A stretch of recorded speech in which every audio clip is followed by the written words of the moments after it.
Maybe I didn't hit the live button. Oh my god. See, this was talking about. God damn you, Connor. I mean, we're live. Everybody, welcome to No Bucks Given. This is a restart since I didn't hit the go live button. I'm blaming Connor for it because he's not here, but hopefully he joins us soon. Joined by Heather and JP, who are sick. We actually just had this conversation to ourselves. Yeah, we did just have this conversation by ourselves. We're doing all right. It's been one of those days.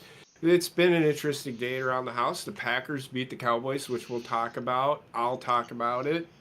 I'll talk about. There's a little NFL. There's a bunch of things. There's NFL news. There's a bit of wrestling the stuff. The NFL news really doesn't even have to do about the football this weekend. It has to do with.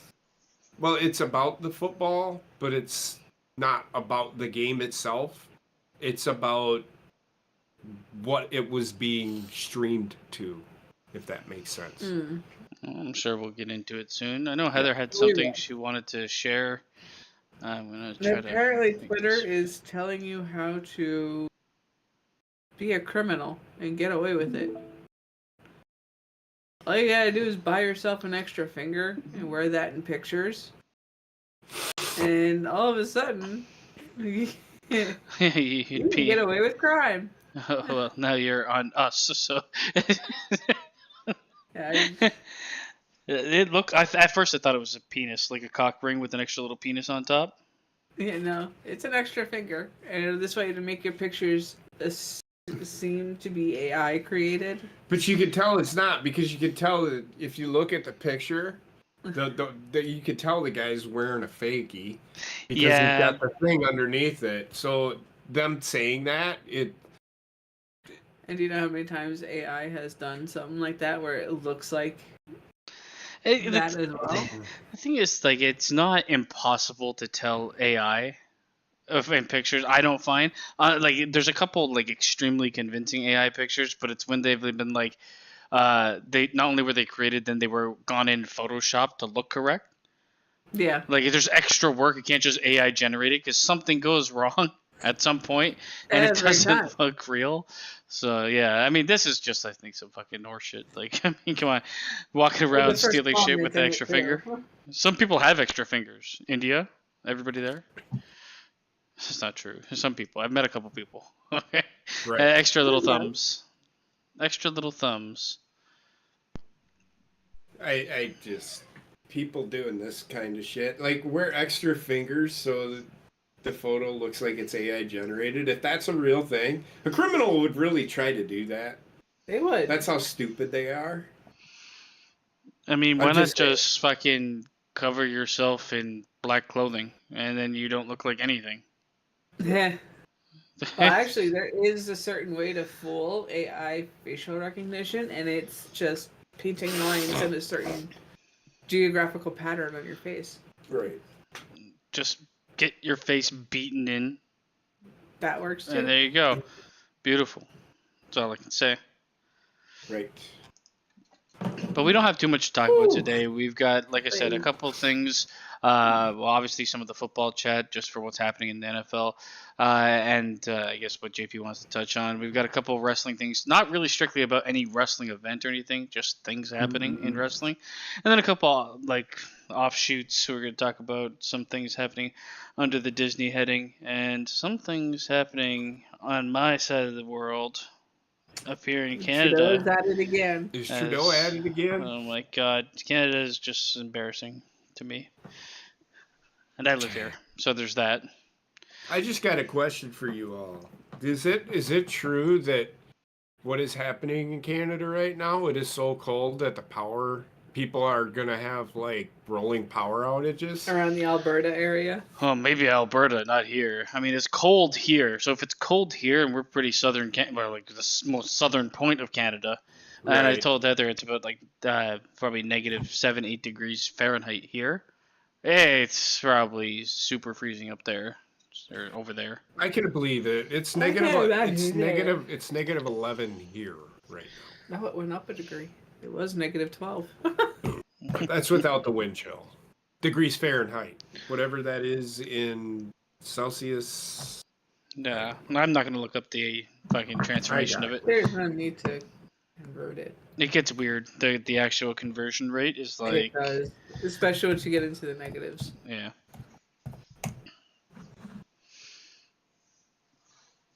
It's 11.666. No, you need to change that. I did. No, you put All right, in well, old JP negative. looks up fucking how to convert shit. What's up, chat? Negative 24. Negative 24. That's horribly cold. I don't want it. What's up, chat? What's Yeah. up, Arzal Alpha Durgan? Federico, how you guys doing on this? Is it cold where you guys are? I know some people are in fucking... It was 15 degrees in Dallas. So yeah, it's pretty chilly where Alpha is too, I think. It's I'm not chilly sure everywhere. where Arzol or Jurgen or Frederico I think are. he's in Dallas. He could be. I don't know. I'm Arzal? speaking. I don't know. I know everybody told me where they were, and I obviously forgot. Because I have terrible memory. Yeah, we do that quite often.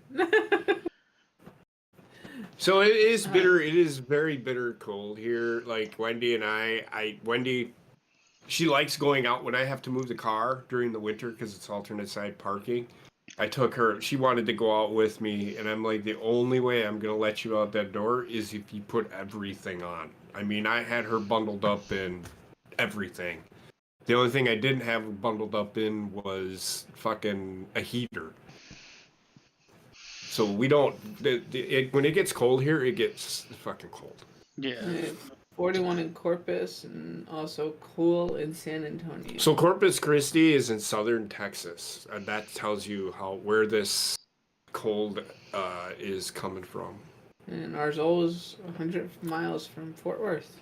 We'll get into. Oh, there was an explosion. We'll get into that. Did you know that happened in Fort Worth? What There happened? was a hotel explosion. Oh, God, downtown Fort Worth. do they know what caused such things? I don't. Did you know about it happening? Did period? you know that it happened? I don't think so. I don't know. I feel like how long ago was this? So like just the other day. Then yeah, I don't. I have not I heard. think I shared a clip of it. I don't think there was much information. I think it was just a clip of it, a building exploding. Oh, it was a gas explosion. Oh my! Never good. So right now, Fox News, and you down there in Red River County have a winter storm warning. That's in Texas. Fort Worth explosion lawsuit filed against hotel gas company. So apparently there was a gas explosion. I'm reading really quickly.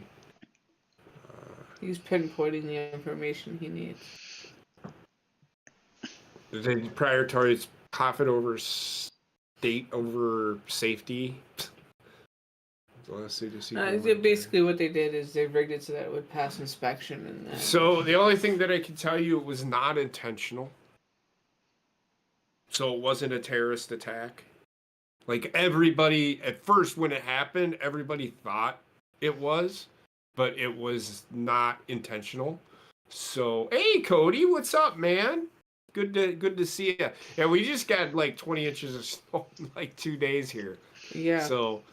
Our mailbox is almost completely Yes, buried. it is. I have to go outside tomorrow and move. I will take pictures of what it looks like. If you haven't seen what it looks like, I will post them in the chat and Discord for everybody to see.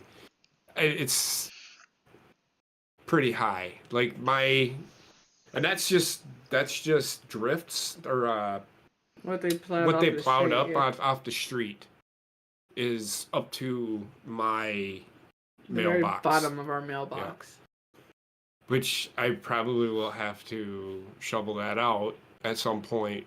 But they do a pretty good job of getting close with our neighbors' snowplow, have a snowblower, so. And I shoveled 500 pounds of fucking snow yesterday, so it's always. So the weather's a really big story around here. It's really fucking cold right here. Yeah, it's like really fucking cold here. The front door to our porch, the latch is frozen. That's how fucking cold it is. Yeah. here. He came storming in. Did you lock the fucking door? I was pissed. No. Did Well, Wendy do it? No. I'm like, oh, it's fucking frozen. Because I'm standing there. I wanted to get in the house. That's how fucking cold it is. I wanted to get in the house as quickly as possible. And I'm like, fuck this shit. And I'm like, god damn. I was gonna fucking snap on everybody in the fucking house. Because none of us are feeling good here. So it's like, shit. It's a combination of shit, but it's cold everywhere. Honestly, it's Yeah. colder It is, than it it normally is. But it's a fucking January. This is what happens, right? And it's your fault. It's your fault. It is. Blame Canada. Fucking Canada. Canada. Oh, God, it's so true. People who sit there and climate change this and climate change that. I mean- I have seen so many pictures from back in the 1940s where there is snow all the way up to the fucking top of the goddamn fucking telephone Well, poles. the climate change might be a thing. Well, but the thing that blows my mind is, yes, climate changes. It's 100% a real thing. But I think the dispute is how fast people are accelerating it, right? That's and then it's also the reason why they're like, don't look at us, the people that are killing the planet. Look at yourself for having your lights on too long, watching too much Netflix. Like they actually said, watching too much Netflix is a reason the fucking climate, the globe is warming. Meanwhile, China's over there burning out as much coal per citizen. And you got big slug pussy fucking Taylor Swift flying around on 18,000 private jets. So We'll like, get come into on. her too again. Like the bottom line is, if anybody's gonna, if the world points the finger at the like everyman, it's like it's your fault. Change everything. Just point a finger back at them. It hasn't been 0 degrees in 3 days here. Greta Thunberg is upset she can't drive her 9 cars. I don't think she can drive anyway. She's Who? forever Greta 7 years Thunberg. old. Greta Thunberg's upset because it's cold? No, from fucking Sweden. She Cold all the fucking time. sat there and bitched and moaned. You stole my childhood. I can't do this. I can't do that. Motherfucker, you have 9 cars and 6 homes. You know who stole the your fuck up. childhood? Your fucking parents. They turned you That's into right. an adult at Her 7. net worth.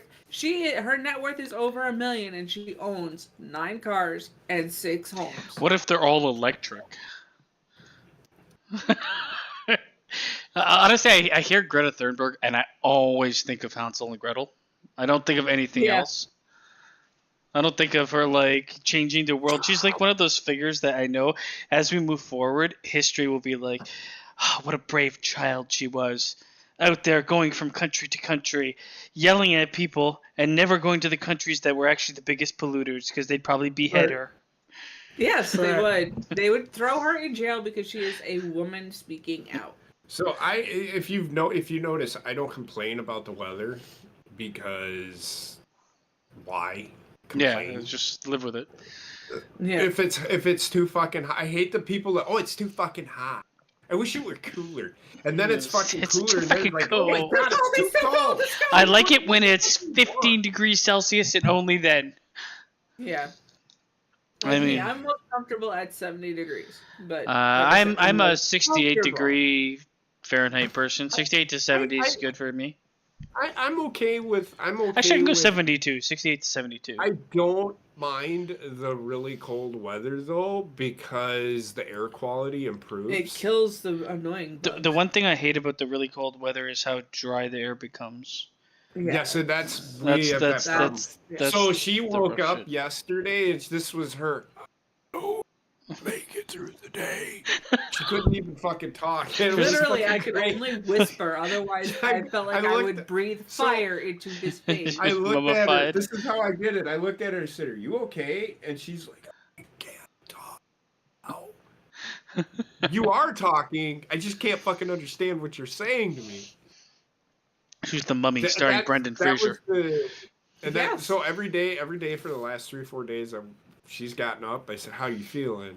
And today she's also what sucks. for Today, her- I was up before fucking everybody. So, which is a shocker. So the Zafinga? So she does a lot of work at night. So she stays up a lot. She's one of those night workers. And that's fine. She is Lady of the night. Bring in income, and it's Just like fine. me. She's doing the best she can. But the point is, she's up all night, so she's working on things, coming up with ideas and shit like that's what she does. Making graphics and stuff like that's that. What for she promotions. does. And so she's up all night, and I usually on the weekends I'm the first one up. Wendy is the first one up now. Yeah, but, I was gonna say you better get that right. Well, it used to be me all the fucking time. And then she turned 1. Well, no. Because it was before she started school. Before Wendy started school, I was always the first one up. It didn't matter if it was 10, 11 o'clock, whatever. I was always the first one up. You got that military training. But now Wendy is the first one up. She comes in, she opens the door, she goes, well, I tell her, I said, let me know you're awake and I'll get up. There's a couple of times where I haven't. I just say, no going outside till mom and dad get up or whatever. She's been pretty good about that. She'll turn on the TV, sit down and watch her play. We can hear her, but it takes me a minute to get operational. I'm a lady of the night myself. She is too. And so, I am definitely one of those people that would prefer to do the overnight rather than get up at 6 in the morning. I'm okay doing the early shifts, but I can once it's there, it has to stay there for the rest of my life. I cannot go back and forth. And unfortunately, my job was like, you can go back and forth, you will go back and forth. Or you can just stay steady. Or you can just stay steady in the evenings. And I'm like, give me the evenings, please, Lord. Yeah. Fuck the mornings. I get it. Today I was up at fucking 8:30. Was you? That's why she just looked like shit. But then she had a moment because she's also got her friend is visiting her, so she's moody as fuck, and she had an accident. It wasn't of an some accident. kind. No. But I don't know what happened. So I'm like, and we were getting ready. Were we getting ready to move the car? Yes. Yeah, I was getting ready to move the car. So I had Wendy put on her shit, and Heather's like, "You need to fucking move the shit." Well, that's me. No, it was her fucking blanket. I know, but that's usually me saying, "Wendy, you need to pick the shit up." But she snapped today, and she's not feeling good on top of it. It was like. I kind of like calm the fuck down, breathe. We're here. We're in the same boat. I don't feel good either. I get why she really don't feel good, but I'm not. I'm trying to help her along. Like, just breathe. Take a deep breath. I mean, I've had to do it a couple of times today with Wendy. She was generally good today. Usually she's not, but she's been pretty good today. But it was. Usually it's me. I need to take a breath. Yeah, but another moment he's talking about is I coughed and I had a moment from The Shining. Yep, she did. Red rum. That's all I'll say. So I needed to change everything and she's trying to get there and get it done. Everything's in the fucking way. It's like, God fucking damn it. See how fast JP jumped out of that chair? Fucking yeah. Moving like a 20-year-old again. No, what I was gonna say, like, working, like, if anybody out there in the chat has worked like the later shifts or afternoon shifts, and has also worked the morning shifts, there is one thing that I can 100% will say is truth for me at least. If you work in the day, like a 9 to 5, that first half of your shift goes by in an instant. The morning goes by so quick in comparison to the afternoon and evening. I feel like sometimes I'm at work for like 50 hours, even though I'm only been there for 6 or 8. Especially when you're in that final 1 hour stretch. Oh yeah, and it's just the worst. It's just like the clock just all of a sudden just goes. Yeah. And then you don't feel it move for another fucking 50 years. The worst thing today, right? I was about to finish work, and I get a fucking public health call, and we have to go through like a rabies vaccination request, and those take forever, right? So I'm going through that, and then the fucking colleague's like, I don't know what to do with this. I'm like, oh my god! Right at the moment I was about to fucking get out of there, so of course stuck around longer for that bullshit. Of course. It's garbage. You're the Whatever. only one who knows what the fuck you're doing anymore. Well, at this point in time, yeah, they fucking fire and leave. Actually, you know what? Like, there's a couple people there that know what they're doing, but there's a lot of people that don't. Right. Anyways, we can move into the topics. I think Connor's dead. Like, what the fuck? He might be. Son of a bitch. That son of a bitch got my hopes up. And he broke my heart again and again. Anyways. I understand. Yeah, I could text him and see what's going on. See if he's alive, maybe. If you text him, he's on his phone. He could answer the DM. Just same fucking thing. Yeah, but sometimes you don't notice the... I don't think I don't have notifications on Twitter, so I never get that shit. Yeah. He just lives there. But I know, JP, you're ready, willing, and able to talk about your favorite football team. I picked them to lose. I know you did. You said you were surprised they made it to where they got. I'm very surprised. They shouldn't be anywhere near where they are. I mean, there is no. This is what made that game today weird to me. It's like Green Bay is now clicking. I'm not going to sit here. They're not going to the Super Bowl. If they win next week, I will run up and down the street in my underwear. No, I don't think they Better will. wait for it to warm up. I will run up and down the street in my fucking underwear. I will do it. I don't think they will. I mean, okay, so who do they face next? San Francisco. Yeah, I don't think they're gonna. I mean, I would. Like you said, you didn't think they were gonna win this game. So, but No. you can see like a. I'm gonna say it's probably not even like I'm gonna say fluke, but I don't think it is. I don't know. You can see like a underdog winning once, but an underdog winning multiple times without having like the foundation of being like a really fucking good team. Not true. The foundation of being good is there. They are a good football team. Mm-hmm. They're very talented, and people have been saying. But this is it all like day. they're not ready yet type idea? You're So very young. Yeah. they're the youngest team in football. Their average age of their football team is 25 and a half years old. Yeah. Well, I don't know what's the average age in football anyway, because it's pretty hard sport.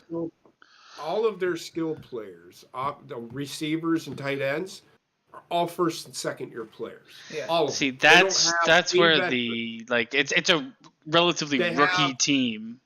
They have a first year starting quarterback. He's been in the league for 4 years. But this is the first time. But he's this is the starting first all time he's starting. The offensive line has played together for the most part for the last 2 or 3 years. Their best offensive lineman is hurt. He had to have season-ending knee surgery. Their defense, much maligned. The core of guys are there. It's just sometimes they get themselves out of position because they are young, good football players. Like, their most experienced player is 29 years old. They don't have a guy over 30 on that team. So they don't have, and they're in a rebuild. So they did this, we're just going to start over. Which is when Aaron Rodgers left. Now, if Aaron Rodgers would have stayed, Green Bay would have kept, they probably would have brought a couple of veterans in. They didn't, though. If they didn't have a Jordan Love, and I'm not going to sit here and say that Jordan Love is the answer. Because he may very well next year look like ass. Mm-hmm. Who knows? I don't know. But this year shows me that this team could go places. Mm-hmm. This could be, like, you could see the glory days of San Francisco, Dallas, and Green Bay, the 90s. I'm telling you, in the 90s, Green Bay, San Francisco, and Dallas were the teams to beat every fucking year. This is the one thing I actually really like about football.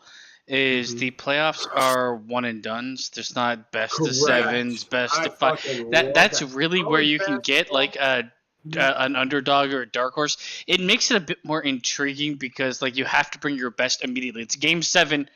immediately instead of these fucking prolonged some of the other fucking sports, man. Basketball here is the same way. And I honestly wish the NBA to an extent was like that. I mean, the only way I would say like a game, I could see it going like 7 games maybe in the championship, best 2 teams, but everybody else should be one and done. I hate the multiple fucking back and forths because it's a money making scheme. In the end, you just add so many games to the regular season. So I will say this. I wouldn't call the teams that win a Super Bowl. If you're calling teams that win the Super Bowl lucky. No, but there is a chance for a lucky team to make it one step closer. Right. With a one-on-one. It gives the opportunity to like have like that not like kind of like a fairy tale story. It's never going to happen. But it creates intrigue when something like this happens, where the Packers beat the Cowboys and nobody really expected it, right? And that adds interest to the entirety of the sport. And I think football is so loved and it's so successful because of its format. One of the reasons. I mean, obviously. Yeah. So the NFL is starting to get parody, not funny stuff. The parody I'm talking about is Taylor Swift shit. I don't think you're going to have dynasties anymore. No. I think you're going to have teams. The Lions just won their first playoff game in 32 years. I could see easily having like back-to-back champions, but I don't think you're going to get much further than that. You're not going to get 5, 6, 7, 8, 9. You're not going to get the Bill Belichick. You're going to have a team like Green Bay that's going to win the NFC North every year, but they aren't going to win the Super Bowl every year. If there's Green Bay, you get what I mean? Yeah. The last time Green Bay won the Super Bowl, they went in as they were a 10-6 team. They had to win their last 5 games of the year to get in the playoffs. They were the 6th seed. They beat the 3 seed. Then they beat the 1 seed. Then they beat the 2. Then they beat the 2 seed in the. I can't remember the teams they beat. But they ended up beating Chicago in the NFC Championship game. Oh, they beat Atlanta. Atlanta was the 1 seed. And then they beat can't even think of who. I mean it's hard enough to repeat because once you win, once you're the champions, then the team that lost you or the teams that lost you, the next couple teams below you are making adjustments to beat you. And as a championship team, you usually don't make a huge amount of changes. No. Right? Everything's dependent on player development and the system that you have. So the chances of like redoing what you just did becomes exponentially lower, which is especially in today's day and age where like there's so much talent and there's so many analytics for them to like pour over in the off season to make the changes they need to create another competitor. Here, I'm just looking up the wild card playoffs. So the Packers played. Jesus fucking Christ. It's all over the place. No. It's there. So the Packers beat the Eagles. Then the Packers beat the Falcons. And the Falcons kicked the shit out of Green Bay like 28-10 in the regular season. Green Bay beats Atlanta 48-23 in the playoffs, or 48-21. Then they go to Chicago, and Green Bay had a really good defense that year, and ended up beating Chicago 10-7. Then they go to they played the Pittsburgh Steelers in the Super Bowl, who I think were the defending Super Bowl champions, if I remember correctly, and beat Pittsburgh, who beat New England in the AFC title game that year. And they had Ben Roethlisberger. I mean, Pittsburgh was really fucking good then. And Green Bay beat them, and they weren't even supposed to make the playoffs that year, and they ended up making. Now, is this Green Bay team the same? I don't think so. They're just too young. but they have a good, solid base to build from. Telling you, it usually happens in the NBA because that's every time we talk sports. That's what I'm going to compare it to, where you get that young team of potential next, the up and coming potential all-stars and an up and coming team that'll make the playoffs, and they'll usually end up like getting out in the first or second round, but they'll put up a good fight against anybody they play because the athleticism, what they bring to the table is inexperience, but the athleticism is fucking huge, a huge benefit after the season ends and people are all banged up. Right. Okay, the Saints were the defending Super Bowl champions. But my point is, Green Bay's not supposed to be here. So any game that I'm getting with Green Bay is a bonus. Did I yell at all today? A couple times, but not like. But it wasn't me losing my shit. I actually didn't care if they won or not. I think it's also because you have like your expectations are exceeded at this point in time. I would tell you right now, Heather came out and looked at me, and I am just sitting here like this. Like, I don't understand. I was like, this is mind-boggling to me how Dallas is. I mean, Dallas had, their defense is really good. Their offense is juggernaut. I was blown away at what happened because Green Bay is none of those things. It just looked really good. They looked like a team that was I think Green Bay was gonna beat anybody that they played today. I don't think it would have mattered. That does happen though. That does happen with teams. I'm not saying that they were winning the Super Bowl, but I don't think they were losing it all today. Just by the way that they played and they started this game, everything that they needed to do in this game, they had to do to win. Yeah. Because if they didn't, because Dallas did come back. That happens though, like with teams where it's like they're firing on all cylinders, and even though the team might not be like fucking 9 out of 10, they'll play like a 10 out of 10. You can't stop it. Yep. And today was that day. It just clicked. Mm-hmm. The Houston Texans. They have a rookie quarterback. They are the second youngest team in football, I think, and they dominated and again, I didn't pick Cleveland or Houston. I picked Cleveland. Why? Because they have more experience. Their defense is the second best defense in the NFL. They are top 5 in yardage and points in all categories. They don't give up first downs. They don't give up touchdowns. They're really good. Got blown right out of the fucking water. They had a Hall of Fame quarterback playing for them who was actually on fire coming into the playoffs. Houston lost to him early on in the year, and they won. I'm glad the game of football is becoming a young man's sport again. Yes. I'm sick and tired of seeing Tom Brady's win. Yes, I like Aaron Rodgers as a quarterback. He was a quarterback for Green Bay. I'm going to root for him. I feel like having a mix of the two is preferable. I like having old and young players play and both succeed. I agree to a certain extent, but sometimes everybody gets complacent, and you could. Is it like the fucking WWE not letting go of the past fucking stars type shit? Yeah. I know. But football is completely different. I don't think a 54-year-old Undertaker is going to carry a football team. No, but this is like okay. So for instance, and like I said, I'm going to relate it to basketball. But the fucking Clippers have a star team, but they're all old stars. And the fact that they're taking Westbrook and putting him on the bench and playing him like 15 minutes a game has pissed a lot of people off. But it's like he's a fucking 3-4, and he's in net negative. Right now, yeah. As a player, bring him off the bench.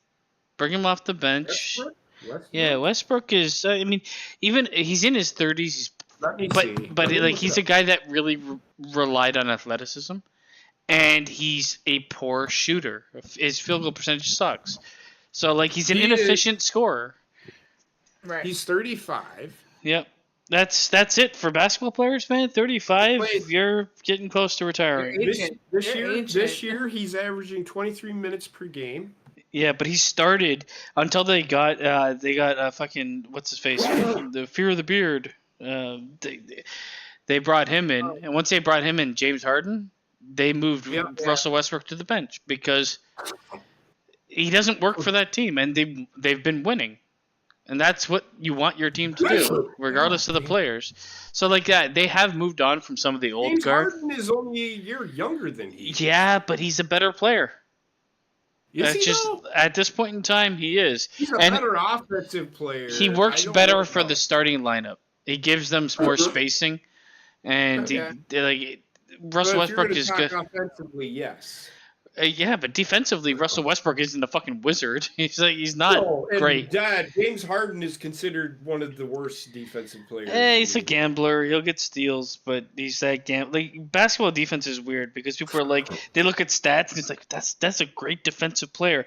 Honestly, Yeah. a lot of defensive players don't rack up great stats in terms But he's even not- like defensive stats. But he's below his like he's only averaging 17 points a game this year. Yeah, but that's because he's sharing the floor with Paul George and Kawhi Leonard. You can't all have fucking 30 points a game. It just works better for them. But that's going to be an interesting team to look at in the playoffs because that is the old team. See, at one point I thought the Clippers, Kawhi Leonard's really good. Yeah, but he's got so many like health issues that Yeah. stop him from playing full seasons. Had it when he was in San Antonio, had it when he was in Toronto, and he has it now. Where he's a guy that He like didn't have it until he just is up and retired. well, he has like a His third- degenerative like issue with his quad, where it's never gonna get better. So they have to like just work with it. So he's 32. And Paul George is what 34, and James Harden's 34. Russell Westbrook's 35. They're a team of elderly basketball players. Paul George is 33. Yeah, I mean, they're all still really good. And They're also really good, but they're at the back end of their fucking career. the other Well, thing too I is mean, Russell the Bucks- Westbrook at look at the 35. Bucks. You look at the Bucks and they have Damian Lillard. The Bucks, man, with the acquisition of Damian Lillard, they could. I don't think they're like for me. They're not a favorite to win the championship, but they are contenders with that team because Damian Lillard is a beast, and so Giannis is unstoppable sometimes. So Is he though? They haven't. sometimes. So I'm just gonna. He's say also this a right guy now. that has like knee problems, Right and now, I don't know. Milwaukee's not doing very good. I mean, yes, they're winning, but they're not playing well. The problem with Milwaukee is they're gonna have to rely a lot on Giannis, and Giannis is not like his knees are not great, and they don't have depth, and that's gonna hurt them in the regular season. But it won't hurt them that much in the playoffs unless they're injured. Mm-hmm. Anyways, it'll be interesting. So, so Green Bay, congratulations to them. Everybody that shit all over them, fine, I get it. I remember at the beginning of the year, everybody hated Jordan Love, and it wasn't because they got rid of Aaron Rodgers. They just didn't think that Jordan Love was going to be any good ever, like any good. Like, they But didn't it's also think he was like gonna be good at all. we're gonna move a player that is technically like a franchise player, and you have huge fucking shoes to fill. So unless you come in and you fill them immediately, people are gonna be like, a lot of fans that don't really understand or just bandwagon. You're gonna be like, what the fuck is this shit? You know? Right. Well, That's we the had- worst part about it. But we had two young quarterbacks today and yesterday Mm-hmm. who started in their first playoff games ever, and I think they're the only two in the playoffs this year. They're the two youngest, Put up the numbers that they did today, the way that they put those numbers up, kind of makes you think: do we really have a franchise quarterback? Well, they're running with them, so I'm not talking about the two that won today. I'm talking about the people that lost this weekend.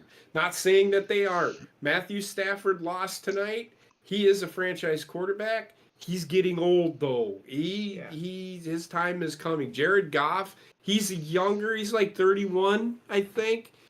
He's coming into his own, but I think his peak is about to hit. Mm-hmm. I don't know how far he's gonna go. Everybody talking about Brock Purdy and all this shit. I mean, okay, Brock Purdy, I think I could play quarterback in that offense. But also, like that, the thing is, and I say this a bit more for like the NFL than anything else, is like you are one piece, and as long as you can like have a good like completion percentage on your throws and shit like that, then yes, that is the stat you control. But everything else, like it's who you're playing with, it's the offense they're running for you. Is like everything has to click together. So you might be a fucking team with terrible coaching and have like an ace fucking QB, and it doesn't matter.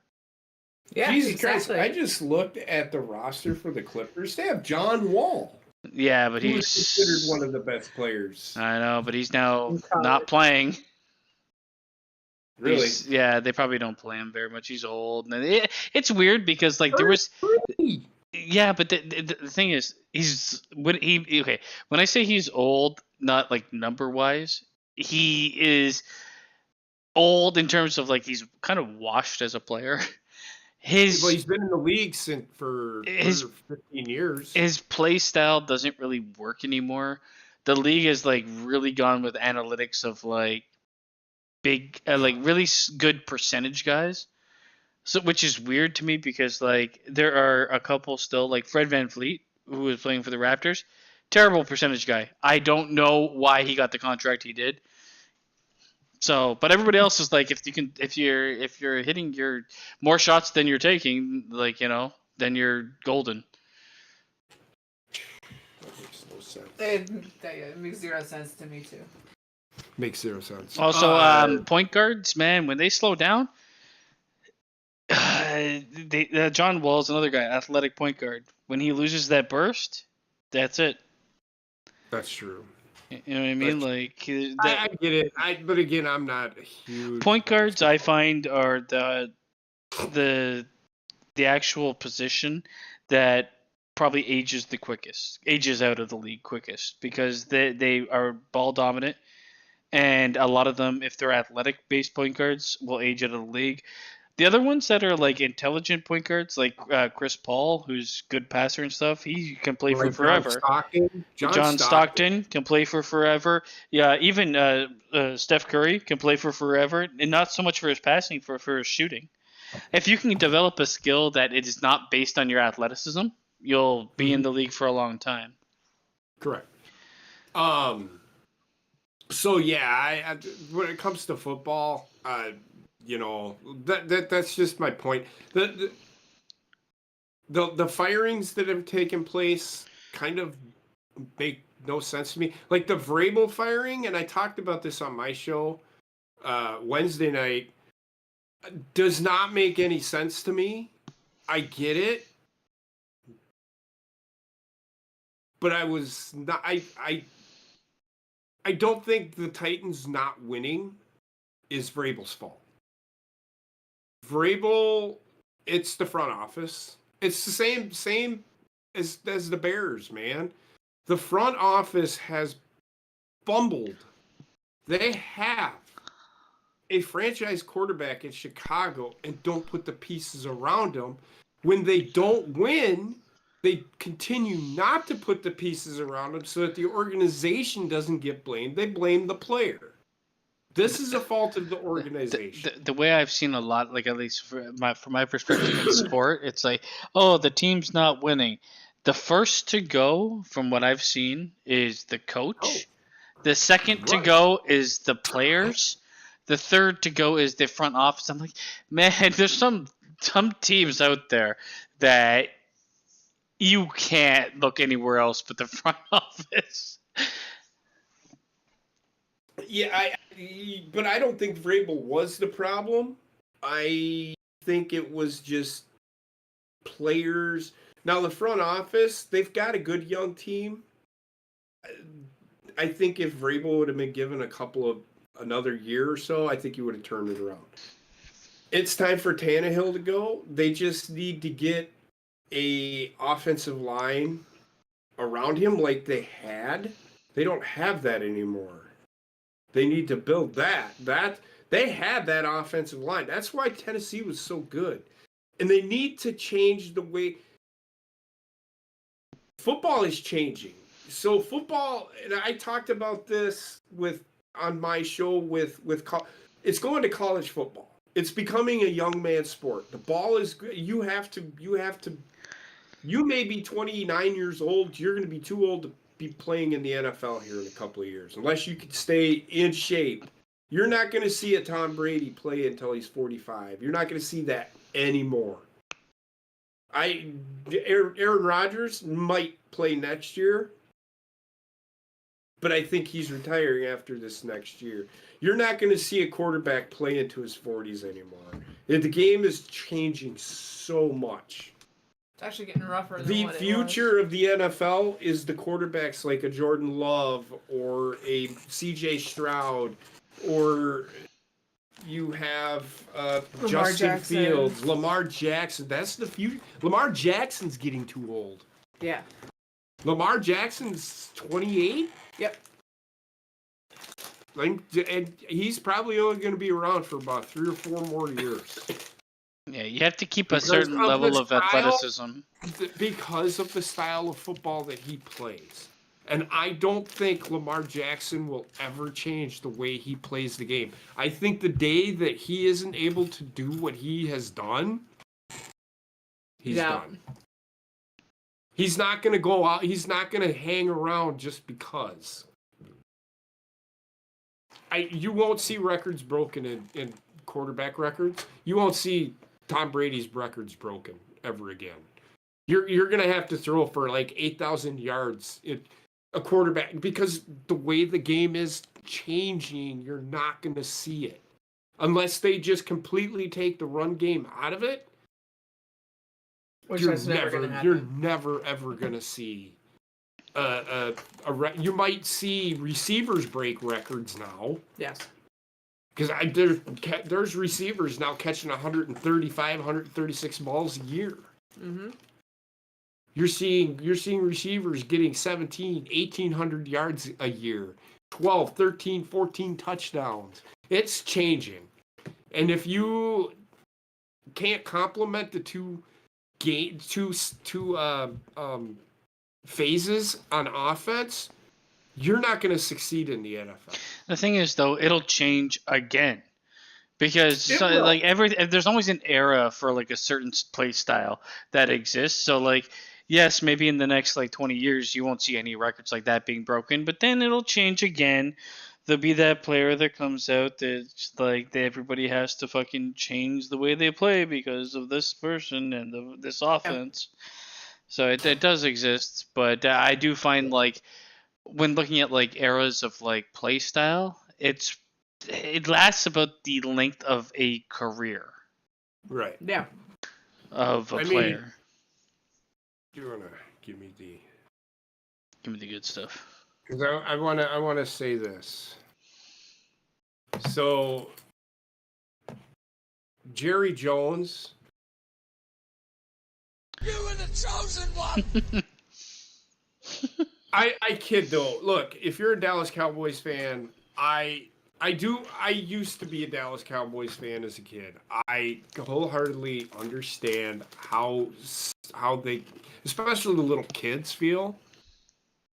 The adults can go take a flying leap off a bridge. I don't give a fuck. But Heather showed me a picture. There was a family at a Packer game, and they were sitting there, and the one little boy was a Cowboy fan. And the mom, the dad, and the brother were all Packer fans. Now the mother was comforting the Cowboy fan. But the fucking Packer, the Packer, this is why, and this is sad that fucking people hate Packer fans for this reason. And there was a couple of fucking comments where they were like, this kid needs to be thrown off the fucking, it's a kid! The kid is excited his team won. I understand his little brother or his older brother is devastated that his favorite team lost. I was devastated when they lost. Learn to lose, bitch. It's not even that. you think something will never ever happen. I like me as an adult when Green Bay won their first Super Bowl. I literally went and we dove in a snow. Me and my brother dove in a snow pile. It was a blizzard that night. Super Bowl 31 when Green Bay beat New England. Me and my brother got so fucking drunk that we just decided to fuck it. We're gonna go do snow angels in the fucking snow in our underwear. I'm thinking like this is I do parkour. He just flies into the fucking snowbank. So I get it. I get the elation, and that's elation. That's excitement. I do get the devastation on the other hand, and I have lost my shit. I have never excused my behavior once, ever. I don't excuse it. So I don't. If you shit on a team, and I've tried being better, I've been really good this year. A couple of times I've had moments. The one time, but it wasn't as bad as fucking the night that they lost in the NFC title game. That was a bad fucking night. So I've gotten a lot better, but then again, here.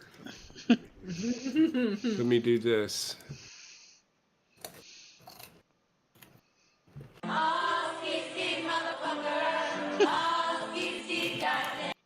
I've had some help along the way. That's all. So, right. But I just, and I used to tell Bobbitt this all the time. Rest his soul. He's a Panthers fan. And I said, it will happen someday. He said, I'm never going to see it. And it devastated me when he passed and he never got to see it. So that I get. He cried when the Broncos lost in the Super Bowl. The Panthers lost in the Super Bowl. And I understand it. I get it. When your team loses, it hurts. Because you're that passionate. That means you're a fan. Mm-hmm. That I support and 100%. But when you just completely shit on a fucking team because they lose, like Skip Bayless, like, come on, man. That is immature and fucking... I think he does it for clicks. He does. But it's immature and unwarranted. Like, why you have to be so negative? They're playing next year. It's not like they're never ever going to play football ever again. This is what, and I'm guilty of this sometimes too. Sports fans forget that there's next year. And I used to hear the Cubs fans is always next year. There's always next year. I get it. It's a true statement, but it gets kind of redundant. My point is, there are fans out there that lose their shit and forget that, hey, there is next year. If they are going to be any good next year, which I think Dallas will be good next year, just get the pieces, put the pieces together. Either Jerry Jones needs to go, or Jerry Jones needs to let whoever is coaching that football team run the team. Jerry Jones needs to keep his fucking ass out of the situation.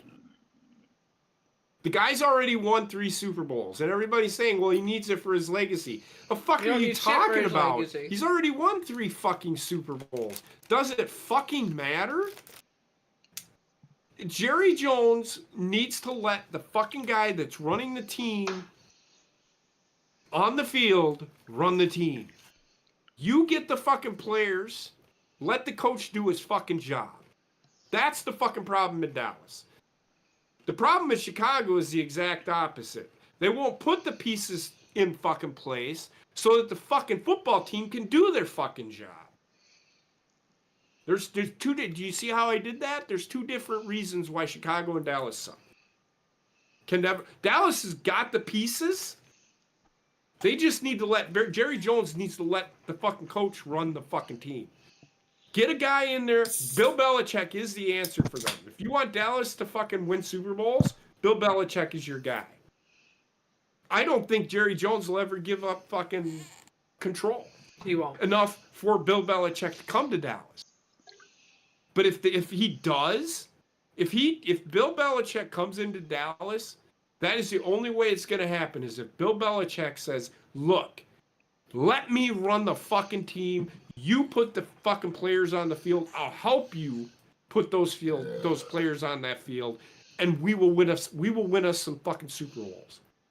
But until then, Dallas will never win a fucking Super Bowl. Chicago will never put the pieces in fucking place because the organization doesn't want to be shit on. But yet they're being shit on because they can't put the fucking pieces in place. It's not the coaching. It's the fucking organization. There's two different ways that I went about that, if that makes sense. Uh-huh. That's all I'll say. That was a lot. I'm sorry. That is essentially what is wrong with Dallas and what is wrong with Chicago. The organization is wrong with Jerry Jones is the problem in Dallas. Mm-hmm. The organization, Chicago, Jerry Jones puts the pieces in place, but Jerry Jones won't get out of the fucking way. Chicago, the organization stays out of the way, but they never put the pieces in place for that team to fucking succeed. I tell you right now, if they fucking go out and they get Marvin Harrison fucking Jr., I guarantee you Justin Fields will throw for 4,000 yards, 34 touchdowns, 8 interceptions, probably have close to 1,000 yards, and I guarantee it Chicago will probably be 13-4. That's how good they can be. But they never put the pieces around the fucking kid. And then now you've got them saying, well, we need to get rid of Justin Fields. They do this every 4 fucking years in Chicago. This is why Chicago sucks. I think I talked about this on my show, but this is the problem. Jerry Jones is the exact opposite. He puts the pieces in place, but won't get the fuck out of the way. Yep. I feel the same way about the Detroit Pistons. Terrible organization, making a fucking mockery out of the league and themselves. Like they've and they're, like who, you know, it's the person in charge because it's like, oh, I'm gonna get a bunch of players that don't work together, like even theoretically, and I'm gonna put that on the court, and then I'm gonna draft a guy 5th, and I'm not gonna play him because we're 3 and fucking 38th 2 or whatever. Fucking stupid ass. I feel bad for anybody that lives in Detroit that's a basketball fan because that's a shit friend. Hey, you guys took the Raptors coach and Dwayne Casey, who's not a great coach either, and now you got just terrible. In the 80s, good God, Detroit was. That's the problem. Detroit is. In the early 2000s, you had the the Detroit team with fucking Rip Hamilton, Ben Wallace, Tayshaun Prince, but I think that might be the last time that they were like any good. Yeah, just about. Yeah, it's been a long time, and they're just a mess. Rip Hamilton in college, when he played for Connecticut, they had that Duke team where it was, I can't even remember who the fuck it was, but they had 5 guys that were first round. Fucking, they were all lottery. They were all lottery. He played for the Raptors for a while. Fucking Jalen Rose. Nope, that's Michigan. Okay. That's Michigan. So it was Walker. I can't remember, but the Connecticut was 37-1, and everybody's talking. Oh, Elton Brand was on that team. Elton Brand, fucking the Duke team, and they were. Oh my good lord! But like that, it was like a weird. The Detroit Pistons of the Rip Hamilton era is like one of the only teams that is built positionally perfect. Like they had a well-defined point guard, shooting guard, small forward, power forward, center, and they all fit like the prototypical. That prototypical position.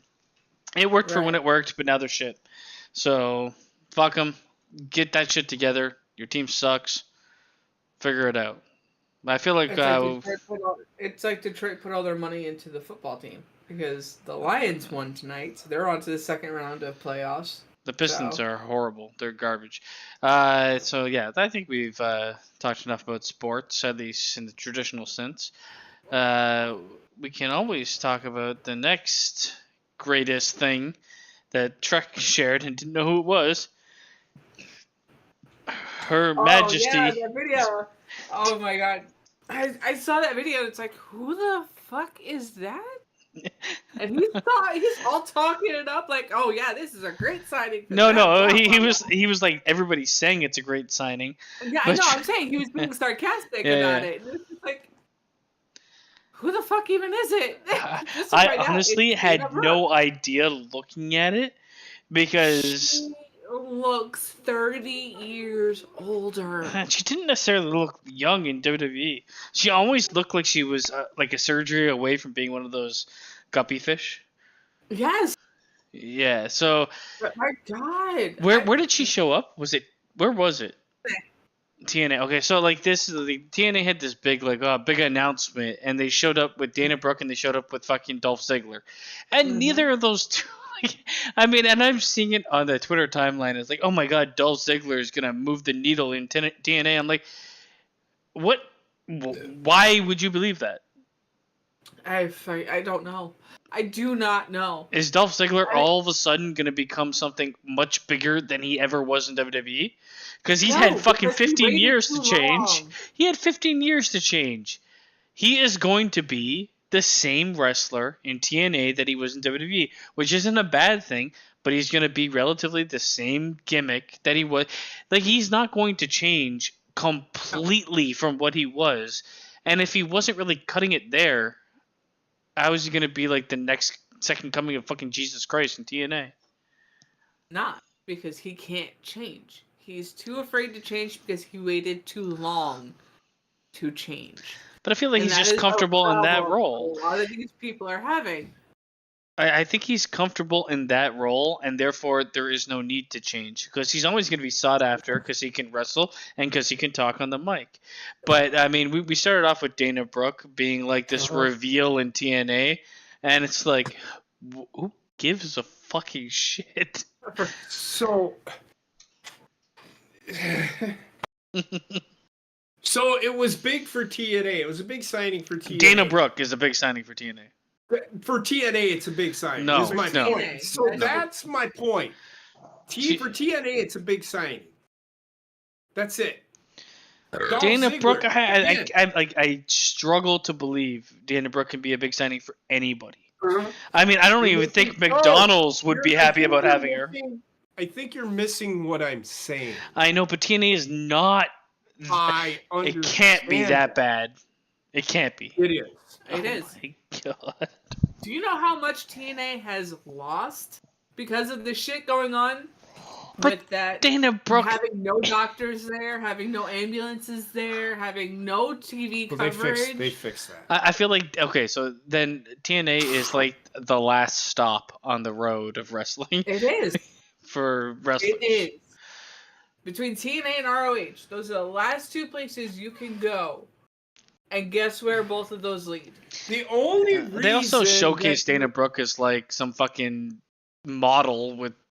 She looked like the gremlin from Gremlins 2 with big red lips.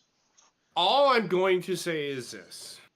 The only reason that Dolph Ziggler and Dana Brooke are doing this is because Cody Rhodes did it.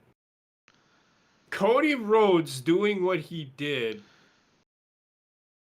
Cody Rhodes is probably the only one. But Cody the Rhodes landscape has changed.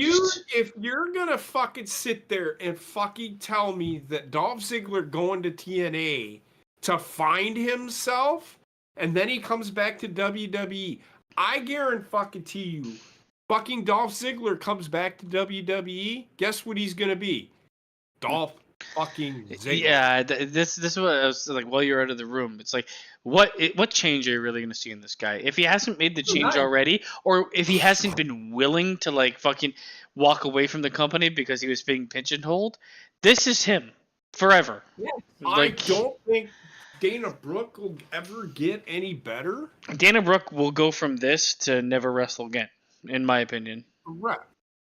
But I say this for TNA, Dana Brooke is a big signing for them. And she's terrible. She's absolute garbage. She is.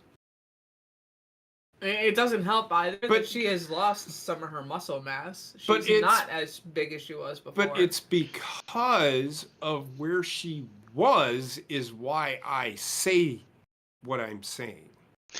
It's not because You know she why? can It's because that's a name I know. I never pull liked out it, people. but I know it. Yeah, that's the thing. People know who she is.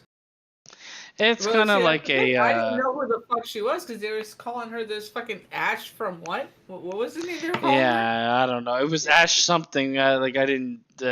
I looked at it. I was like, "What the fuck am I looking at?" And I just wanted to Yes. kill everything. I could not recognize her to save my fucking life, and then fucking Connor asked, "Is that Dana Brooke?" I had to look at it again. It's like, oh no, oh no. Yeah, it didn't. It did not look good. And they're also like revealing her in a role that's like non-wrestling at this point. It's more like I'm royalty sent by WWE to watch TNA, and it's like That's all WWE good. fired you because you're terrible. Yes, it's so bad. Yeah, I was honestly surprised how long she was with WWE. And this is like I'm not saying any. I don't know her personally, right? She seems like a fine person. And it's just like I'm surprised that they kept her around as long as they did. When I think everybody could have seen in the first fucking couple months of seeing her that the ceiling was very low Yeah. on where she could go. She was supposed to be like this like fitness muscle woman for a while, She was, because she was with a bodybuilder. and then it just didn't go anywhere. And she didn't go anywhere, and she was terrible on the mic and terrible in the ring. So yeah, it was weird to see her and see Dolph Ziggler, because I thought Dolph Ziggler was going to New Japan. I'm like, yeah, that actually could work a bit better than TNA. Well, he is going to wrestle. He's all over the place. He signed a deal. I think he signed a deal where he can work wherever he wants. Yeah, he's here to show the world by traveling all over the world. Literally. I don't know. It's only a matter of time before they both end up on AEW anyway. So I do feel like there's very little hope for. There's no no hope brother. for. I don't think there's any hope for Dana Brooke. His brother is with him. I don't think there's any hope for Dana Brooke. I think for Dolph Ziggler, the hope you have is he'll stay the same. And eventually, everybody will get bored within the next month or two because we've seen him wrestle 1,000 times, and it's always the same fucking thing. Unless he can reinvent himself, like by not being a fucking 80s band blonde bitch, change your shit. The problem is, that's all he knows. I think he needs to challenge himself if he wants to continue in the wrestling business, in my honest opinion. And we haven't seen it for fucking 15 years, so I don't expect to see it now. No, I agree. Yeah, I mean, there's not too much to talk about in terms of that with wrestling. We kind of hit on it. I know you put in Tony Khan there. It's kind of the same shit, different day with him. Well, his is crying about Jinder Mahal. I feel like there's this doomsday clock for AEW. Why is he caring so fucking much about what Jinder Mahal is? It's not really just Jinder Mahal. It's the fact that it's WWE and using somebody like Jinder Mahal to do better than him. And I understand that, but it's like, God, let me finish your goddamn sentence. Oh, then finish your fucking. I did, but you kept going as I was talking, so just never fucking mind. Oh my god. Okay. I don't know. Tony Khan just needs to shut the fuck up. Worry about your own fucking shit. He's needed to do that since he started a wrestling company. Yeah, I agree. But he seems to not be able to do it. And it's now to the point where when there was like hype and fandom around the beginning of AEW, and they were kind of looking for the war between AEW and WWE, and every little jab was like another fan fucking creaming their 10-year-old pants.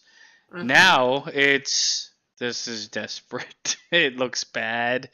Mm-hmm. Focus on your own company. That's like, if you have to look at like social media and how it's turned, that's what I'm seeing. I don't know if you guys are seeing the same shit. Now he's fucking live tweeting every fucking match that is on the show. That's what he does. That's how he promotes now. Is he live tweeting about WWE or about his own fucking? Oh, he has live tweeted about WWE. But he's fucking live tweeting about John Moxley taking on Shingo Takagi at New Japan World. But why does he fucking care? I mean, I get John Moxley, but it's like, God damn. This is the problem with this guy. He worries more about what people think of him than he does his own. Yeah, he is too present. Right? You can say what you want about Vince McMahon. He chose the moment where he would be present, and he chose the moments where he would not be. When he was around, it was for a reason, and it helped get talent over. When he wasn't around, that was when talent got themselves over. Like, Vince McMahon, the comparison is always going to be, because Tony Khan makes the comparison himself by always comparing AEW to WWE. Tony Khan versus Vince McMahon. If you were a person that was looking for, hey, I've got all this quadrillion dollars and I want someone to run my company, who would you go with? And I think even an AEW fucking fanboy would say Vince McMahon, because there's a businessman and then there's a fucking cokehead. Well, it's not even that. It's just a cokehead with daddy's money. It's not even his unearned. money. Vince McMahon had dad's money, but he turned dad's money into big money. His own money because he added to dad's money. Well, he took dad's used car fucking business and turned it into like a worldwide new car salesman shit, right? Like, he turned what was small into something huge, and he was him. It was him that did it. It wasn't his dad. It wasn't anybody else. It was him that did it with his talent that he acquired and the people that worked, like-minded people with him. Tony Khan has... You look at somebody make like, I turned $100 into $1 million. Tony Khan is kind of turning $1 million into $100. Yeah. And you don't need to be a fucking genius or good at anything to do that. I can do that. Yeah. He's doing good. The people that he has... I think the lifespan of his like WWE banter is at an end, and this like social media, and this is why he's coming. Oh, they're villainizing us or they're turning on us. I'm like, that's because you're a fucking bitch. Shut the fuck up. Do your own work. Nobody. WWE does not give one fucking shit about Hook fucking getting a title shot. Now, as a fan, I will tell you. Why are you just giving Hook a shot? Yes, he's won 28 matches in a row, but he's wrestling guys that I could beat the fuck up. Yeah. I mean, don't tell me that he deserved a title shot. Jinder Mahal, and this is what the whole fucking argument was about. Jinder Mahal is a former world champion. Whether you like it or not, he's a former world champion. And there's very little billing for this. This is just another Raw. Yeah. And you are 100% correct. But it's being put on Royal Rumble because Roman Reigns isn't going to be there, so we got to give a champion something. The champion can't be in the Royal Rumble. He's got to have a match. It's one of the big 4 pay-per-views.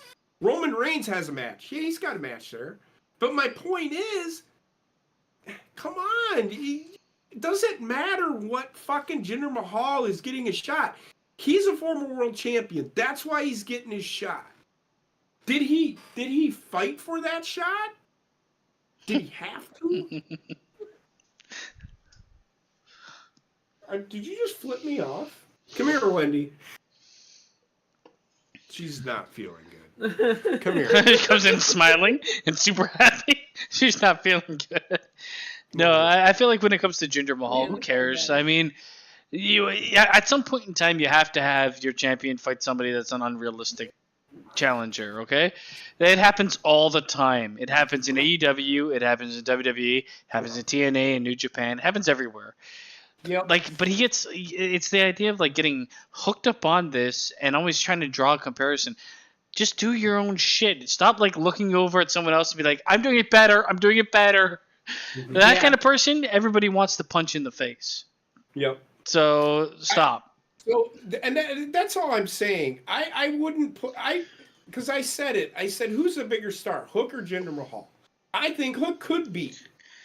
Yeah, so the problem with Hook is throwing him to Samoa Joe. Hook is rocket ship. Hook is rocket ship to failure.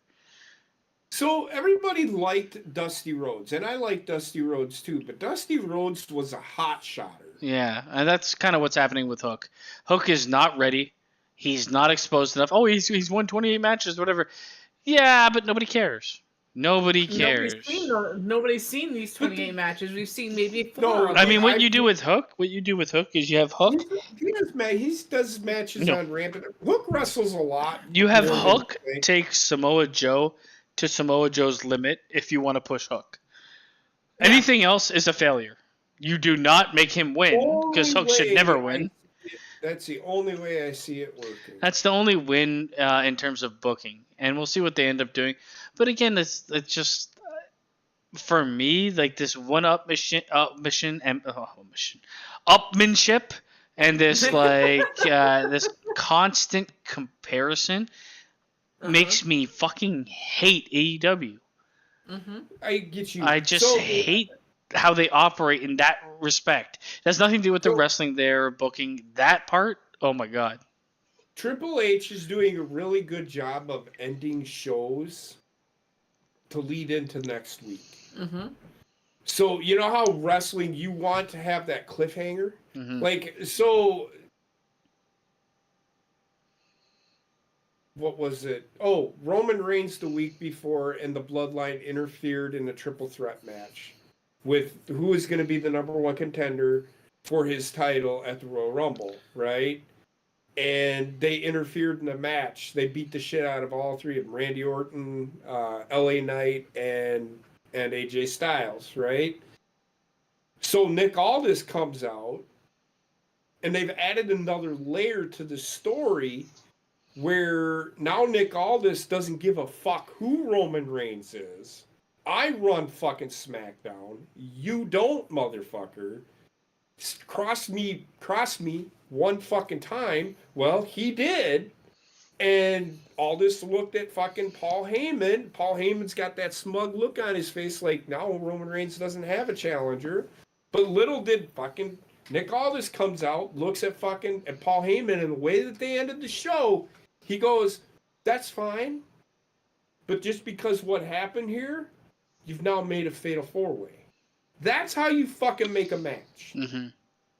That is how you fucking It's also how you develop like a GM and how you kind of ran in the Roman Reigns era. It's just like one thing Triple H does, and he even did this in NXT, he does a very good job at still showing things like, because so if you look at the past, right, a lot of it was like, we're gonna hold off on showing anything until the pay-per-view. He shows a bit more because you have to on weekly programming, but he still holds like he builds pay-per-views. I know his ability to build pay-per-views is there.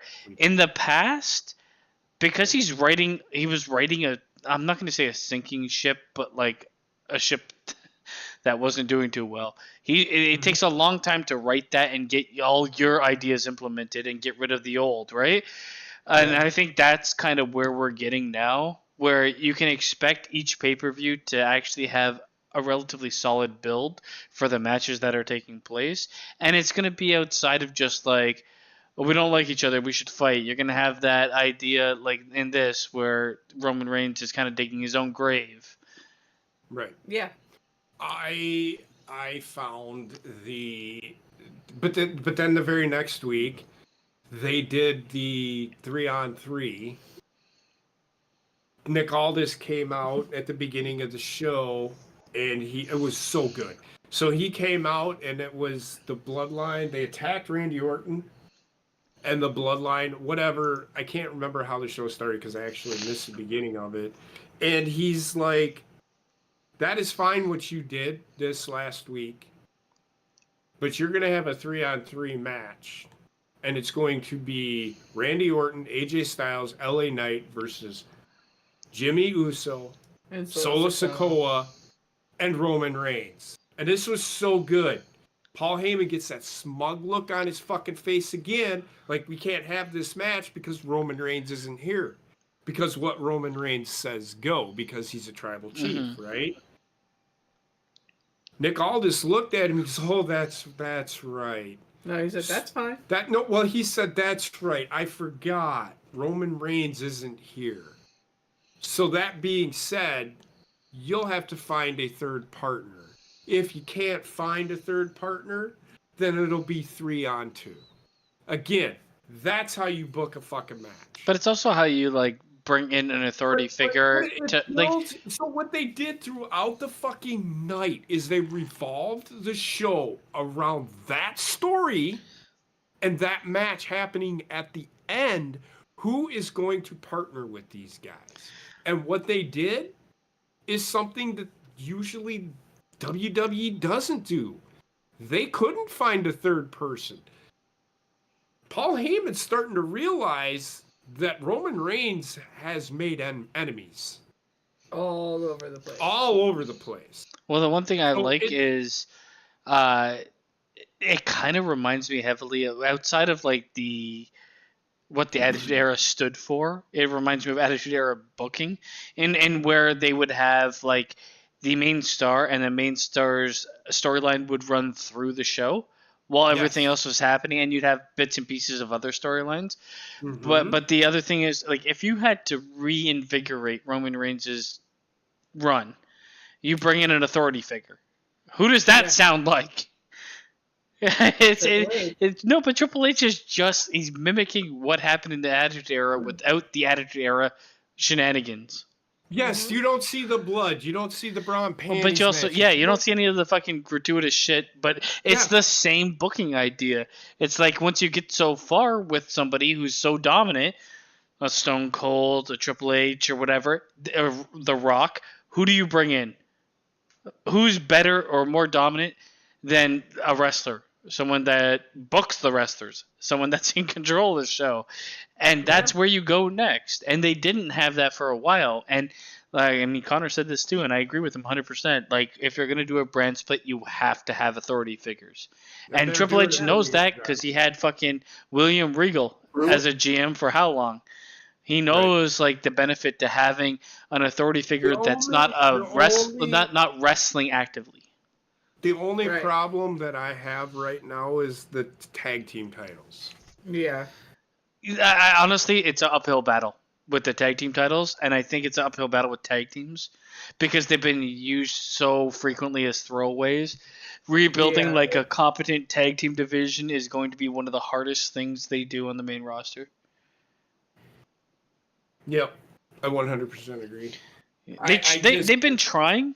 They've been trying to do it. I mean, I don't pay attention that much, but other things I've seen, I'm like, I can see where he wants to go, but the audience is just not driving with it. Not yet. They will. You need to get that like prominent tag team, and they like as much as I don't want to say it. Remember, what the fuck was their names? God, when I'm drawing a blank. They're in fucking AEW, I think now. And one of them's injured. FTR. You need a much more charismatic version of them that wrestles tag team. I don't think they would work too well. That wrestles tag team wrestling. You need a tag team wrestling team that is super charismatic, that could be over as singles talent, but make sure like the type of wrestling they do is tag team wrestling. And like, I think they have that with the Usos, but I think the Usos. You almost need like a new team, not any of the old teams. I think Triple H is trying to build that through DIY, but it's just DIY probably won't work. They spent too much time apart. There's history there. They're almost like the people you add in once that is already built to give like a good run. You need like NXT and the teams there to come up and provide that punch. I think there's a couple of tag teams. You also need to like. They tried with Pretty Deadly, but they're they're good in ring, but you need to really crack down on tag team rules. Not like all of the tag team rules, but you need to like. You really need to like have it so not the two tag team partners can be in the ring the whole fucking time, turn into tornado tag. Yeah. That will kill tag team wrestling in an instant. Triple H has done a pretty good job of that. You need the you need to bring the strings, and they need to hold the strings. WWE, that Triple H is doing that like they did it the other night. There was the ref turned around and seen one of the guys. Oh, it was LA Knight. You need to be holding the fucking rope. So Get over in your so corner. what I would do, I would personally have like in the tag team division, I would have teams kind of like abuse or go over the tag team rules and Right. and one of the members get fucking ejected for doing it. You need to reestablish how serious the rules are. Where if Yeah. like, oh, somebody runs in, it's a 1, 2, 3, 4, 5, and you're out of here, get out, and then it's a handicap match. It's gonna hurt like what's good in the division for like a month because you'll have like people getting penalized for shit. But then you'll build something. It's gonna make the whole division better though. Yeah, you'll build something different, right?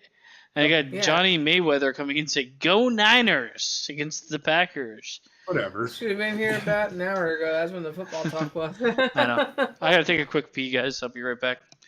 Yeah. Yeah, the WWE's trying. It's just people are. There's really Street Profits are that team. I think they could. They're getting there. They're building them to that. They just need to somehow build on it. They're trying, but there's only so much you can do. I mean, now that they have AOP back and they paired them with Karrion Kross, you're gonna have a good faction feud with that. Right. So that's a start. Yeah. They need to rebuild the Viking Raiders. Well, right now Eric is hurt, so they can't. They can't. And I do say anything keep them off and then just rebuild them when he can. Well, come there's back. nothing wrong. Excuse me. There is nothing wrong with them having Ivar wrestle in singles matches because he's on a win streak right now, and I'm okay with it. The problem is when he comes back, he'll never get too far over, I don't think. No. Man, if they wanted to go full in on the Viking Raiders, they should have brought in Hammerstone. If they wanted to do a faction, because he would be the perfect main guy for them. I mean, I don't know if he's still in TNA. He was a free agent, and I think he just got signed somewhere. No, he wrestled in the pay-per-view last night at TNA. All I know is like whatever contract he was under came up like a month ago or something. Yeah, MLW. Yeah. He was in MLW and he got released, and then they had him. He's in TNA. But Alpha, to your point, they are going in on factions. They're going less with tag teams and more with factions. But those factions are not like New Japan, where there's 55 of them motherfuckers. They're all meant to build everybody equally, because if you have all this talent and you have fucking L Bag floating around not doing anything, you put him in a faction, let him build up his name, and then destroy the faction. So the bloodline shit doesn't need to end. It will end at WrestleMania, and if it continues past then, it's a problem. It's getting to the. I'm not, and I say that it doesn't need to end. I had this. I don't think so the bloodline stuff, I don't think will ever end, but I do feel like the focus on the bloodline will end at WrestleMania. They'll always still have it's like DX.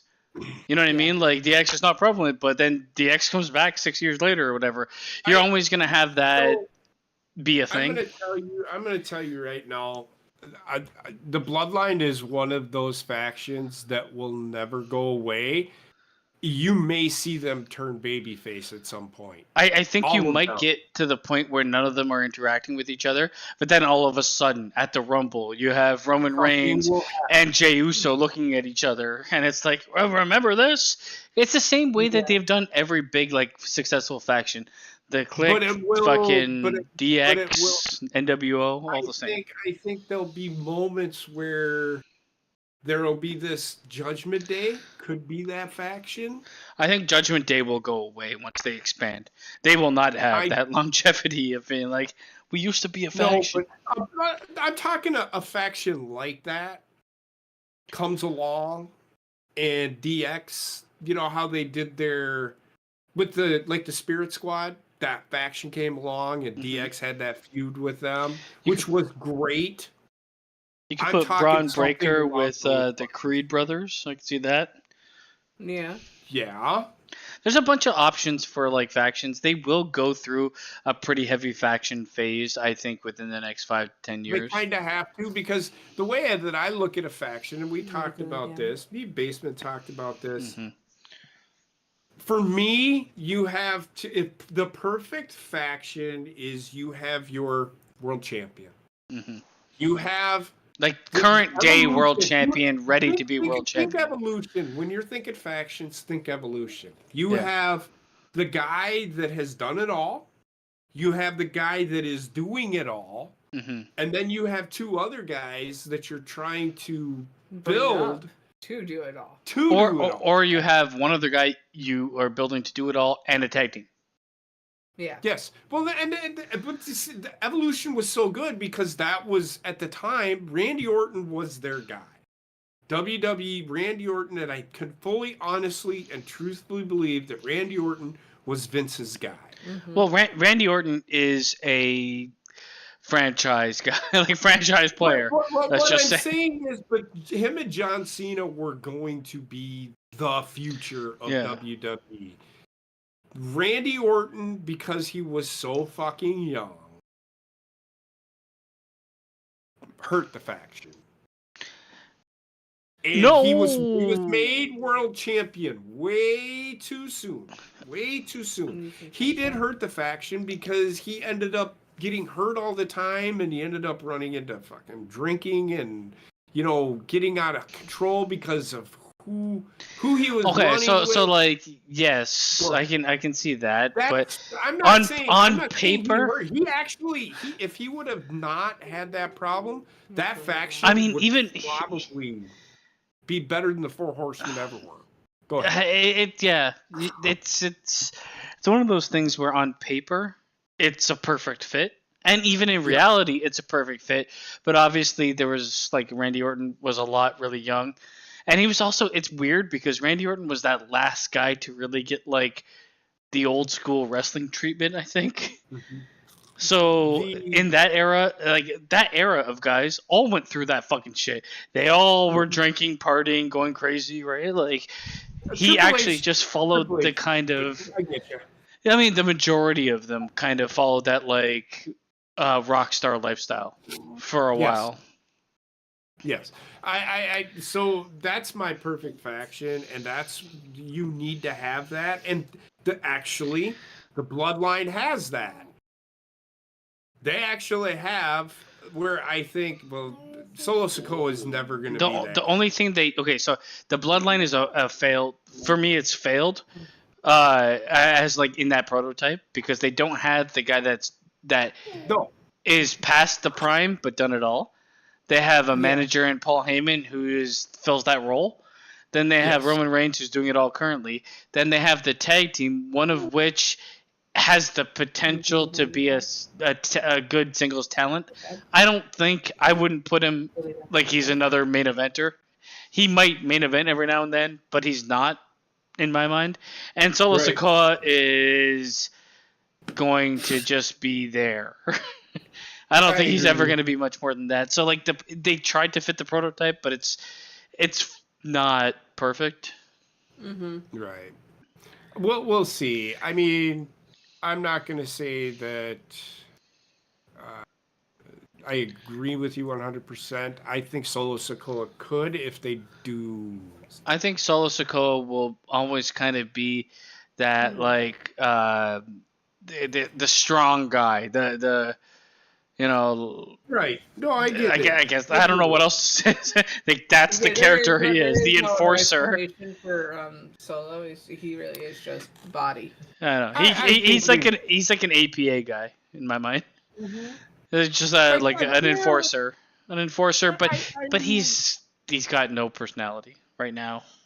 Well, he's not supposed to. I don't know if he can have one. Is my But problem. he did a pretty good job this past week. Like Jimmy looked at him and said, "Are you worried?"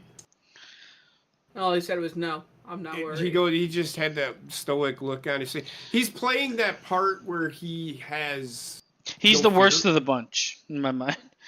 But in the he's bloodline. also the greenest of the bunch right now. But he is the greenest. But he I can get don't. better. He can. I just don't. I don't see it personally. I don't see the high ceiling for him. I think he's better than you think. I just I don't really do. see the singles run for him that is going to set him apart from. I'm not saying he will have that singles run, but he. I actually think if he was wrestling back in the 80s and 90s, oh yeah, I could see it there. Now I don't think I can see it. No, well, I don't know. We'll see. It's just the thing is the whole presentation doesn't work for me. He's not physically imposing. You were told that he's physically imposing. Oh no. More than he looks physically imposing. And Yes. it's probably not going to work out too well. I think he'll be all right. Is my guess. All right. Well, I mean, we can agree to disagree. I don't think he'll be the next tribal chief, but I think. God, there's no way. There's 0% chance of that. In no way, shape, or form will he be the next tribal chief. But I don't even think he'll be any of the next Usos. I don't want him to be though. That's the point. No, but like in terms of like popularity, he won't reach that. I don't know, man. He'll be Haku. That's his ceiling. Haku is pretty popular. Yeah. Haku was pretty fucking popular. When I was growing up, he was one of the top heels in WWF. Yeah, remember all the words he spoke?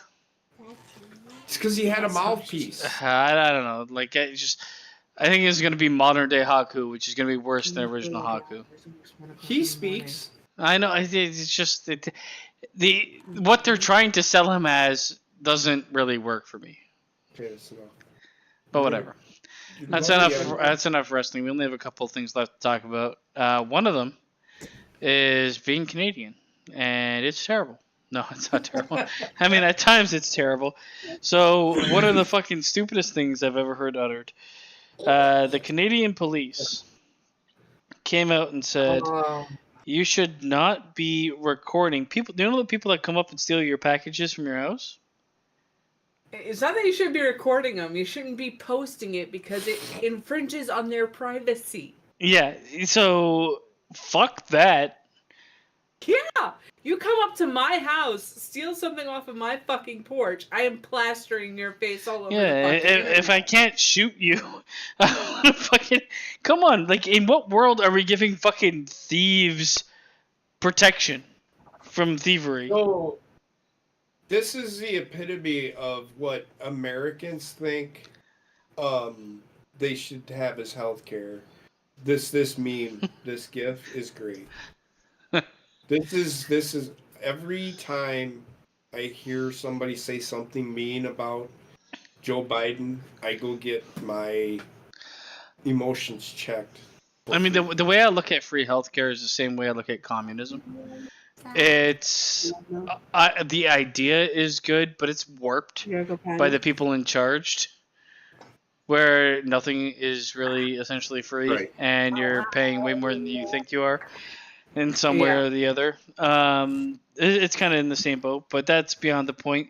The point here is, if somebody's walking up and stealing your fucking package from your house, and the only thing you can do to stop that from happening is put their fucking image up on social media, do it. In what world do they deserve rights? They're thieves. They're fucking thieves. They are. What rights do they get? I can't believe the police say don't do that. I just can't. I don't know where I live anymore. So, right. I don't know, man. This is like fucking fantasy land of Down syndromes. I can't stand it. Like, in what world do they say don't show the image of the perpetrator?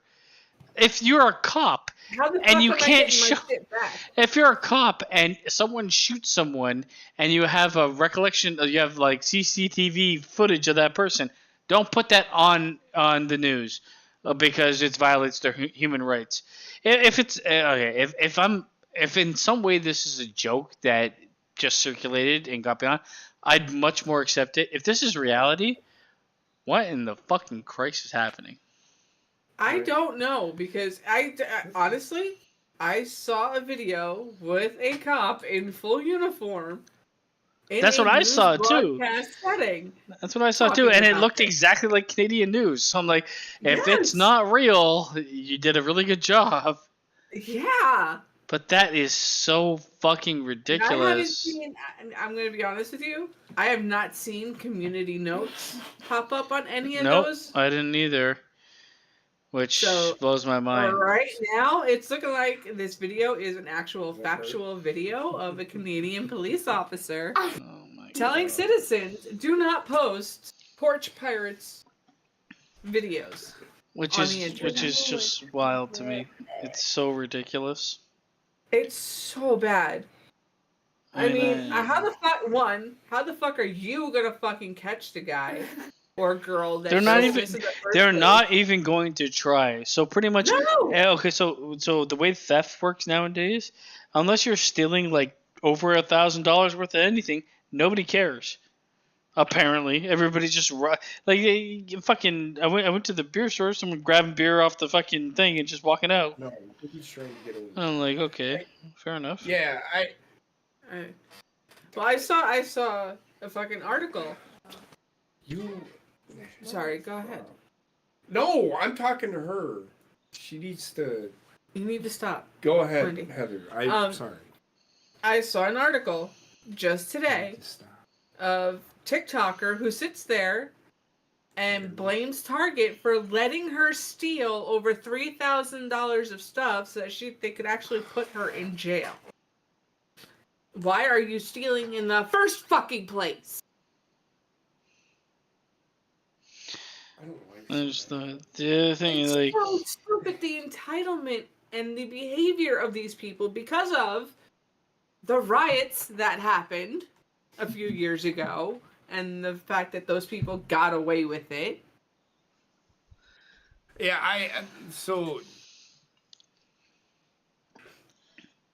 I don't know the whole story because I think I'm confused as to what you're talking about, but I'm so the people so people come up and when you get an Amazon package, they'll steal your package and run away, right? Okay. So everybody has those Ring cameras. Yes. Yeah, right? So people were posting that online saying, help me identify the thief that took my shit. Canadian police, I think it was in Montreal, but I'm not sure. Canadian police were saying, do not do that. Do not, because it violates their privacy. Yeah. So the only thing I can think of, is if they catch the person, that's what these people are using to say, like, get me out of jail. Because you violated, I did not agree to be. If you're going to do an illegal activity, and that this thing exists. So any illegal activity you do, your rights are waived, in my honest opinion. In terms of agree. Notoriety, it's like, well, I decided to shoot up a school, and it's like, oh, you're on camera. Well, you showed that. You're violating my human rights. Could you honestly imagine if you go into the court of law and you have to sit there and say, well, this guy's going to get off free because you recorded him stealing your shit. It's like, isn't that every fucking business everywhere? But could you imagine? Just think about that for a minute. Some guy just... Which is why I can't believe this is real. I can't. Robbed you. Somebody just robbed you. And today, with getting prescription drugs mailed to your house because you don't have the ability to go and get them at the pharmacy. I can't believe it's real. I know I saw it and it looked real as fuck, and there's no community notes. But even right now, I'm like, I can't believe this is real because it makes absolutely no sense. And if anybody's saying this, they're fucking dumb as shit. It makes no sense legally. It makes no sense in every other way. So bullshit. Good night, Jerk. Good night, Jurgen. Good night, Jurgen. Yeah, I mean, it's just like it's adding to the list of all the stupid shit Canada's doing. Fucking Rayshawn added tampons in the men's washrooms. In Canada. Canada is just too much for me now. I mean, you don't want the United States is really no better. I know, and I know like the examples that they pose, especially for like tampons in the men's washroom. It's not everywhere. So, I've been to so many men's washrooms that don't have it. Let me amend my statement by saying the United States is no better. I should rephrase that to be, it depends upon where you live. Because we don't have transgender bathrooms around here. We have family bathrooms.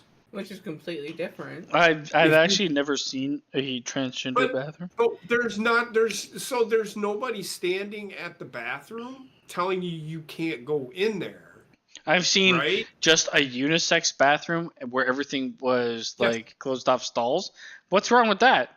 Give me that. So there are bathrooms like that here where everybody uses the same shitter. It's called a fucking porta potty. Yeah, pretty much. They're not gendered. I mean, if that's the way people want to go, I mean, Heather, Connor, and I watched Ready to Rumble last night. Since we weren't able to do anything, not Basement's fault. He was dead, and I get it. We've done a lot this week. So I get if that's what you people want to go to, where you have to sit in a smelly shitter. Hey, all for you, buddy, because that's what they get. They don't have to fucking provide you. A place of business can say, all they have to do is provide you a toilet, right? They can provide you a toilet. Yeah, it's outside and it's the porta shitter. I mean, the one thing for me too is like going to the men's restroom is like a bunch of urinals and a bunch of toilets. It's like, I'm okay with just having fucking toilets. I don't give a shit. But the problem is everybody pisses all over every seat known to mankind. They're still going to do that, whether you put urinals in there or not. They expect people to use the urinals instead of the toilets for pissing. Mm-hmm. People are going to use whatever's available. Yep. And half the time, that's the toilet. So just put fucking tons of toilets in there, and everybody just shits on piss. That's like So I think we're on a sneeze count now. I think that's like 85 for me today. You've had a lot of expulsions. Yeah, but this type of shit to me, unless it's proven to be fake, this is ridiculous. Nobody in this fucking world is going to be like, don't record the people actively robbing you because it might be against their human rights. What about human rights, you fucking cunt? It's dumb as shit. You're being impeded on, you don't have any. It's dumb. I can't believe it's real. I'm going to say it's not real. And if it's proven to be real, fire that police officer. Kill him. Kill them all. The last thing we have to talk about is apparently Disney, in all their wisdom, is going to do a Star Wars What If. I know you guys said you wouldn't 100% be against it, but just look at the MCU version and see what you're going to get. Get what you're saying, but I don't think their what ifs are going to be zombies. I think their what ifs are going to be along the same line. It might not be zombies, but So the what ifs that they're probably going to do are going to be, what if Obi-Wan took his offer? What if Leia turned out to be Darth Vader? What if who? I don't know. They're gonna do some shit where it's Disney, man. What if Padme turned out to be Darth Vader? I can almost see it already. No. I can see it. I can see it. No. You didn't watch the What If series. What if that they will do is what if Anakin didn't turn to the dark side? That's what they'll do. That's the what ifs that they will do. On the couch and because those are the questions that those are the things that fans want. So will they? Because the MCU What If had nothing to do with what the fans wanted, but they're owned by the same company. They're owned by the same company, but you know what? Lucasfilms runs Star Wars, whereas Feige runs fucking... Yes, they're two different Marvel. Same people run them both. And they've kind of been mimicking each other in quality, so... Well, that may be, but I don't think think Dave Filoni will fucking allow it. We shall see. I don't think George Lucas will. What if Kathleen Kennedy was killed back in the 30s? Well, that would have been great. Well, he's into what he's doing. He better fucking stop. I have very little hope for Star Wars after that woman's like, I'm gonna make it a strong female. Like, what the fuck are you talking about, man? That fucking woman that came. This is who's making the next movie, directing it. I get that. I don't. My point is, as long as it stays true. If it doesn't stay true, and I will shit on it. Do not trust Disney. And I will shit on it. I have shit on it. Don't trust Disney. As long as it stays true to what Star Wars was meant to be, I don't care. I do not trust Disney. I'm not saying... Well, you just... I don't trust them. Okay! I'm not saying you have to. I'm not going to be, over the top for anything they're doing. I'm going to be super skeptical. I'm not going to be over the top either, but I'm not going to shit on it before seeing it. I will think it's shit, and I hope it proves me wrong. That's what they deserve at this point. I don't think they've earned my fucking any form of praise or hope. If anything, it's like, please God, don't be shit. Please God, don't be shit. Is the way I feel. I don't disagree. I don't disagree with you. I don't want anything to be shit. I don't want AEW to be shit, but yet here we are. Yeah, but I think the track record is there for it to be it's very skeptical. I'm not giving them any benefit of the doubt for making something worthwhile. Well, I mean, as long as they put the right people in place to run the show. Kathleen Kennedy is just a figurehead. I'm not blaming her. There's this the same way that United Airlines has the diversity hire directive. It's the same thing. It's I look at the fucking director's track record. A bunch of short films about feminism.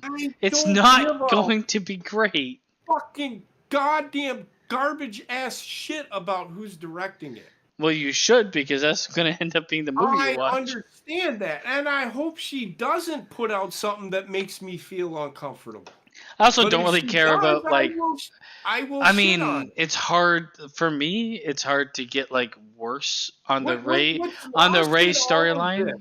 What's lost in all of this is Star Wars is not about...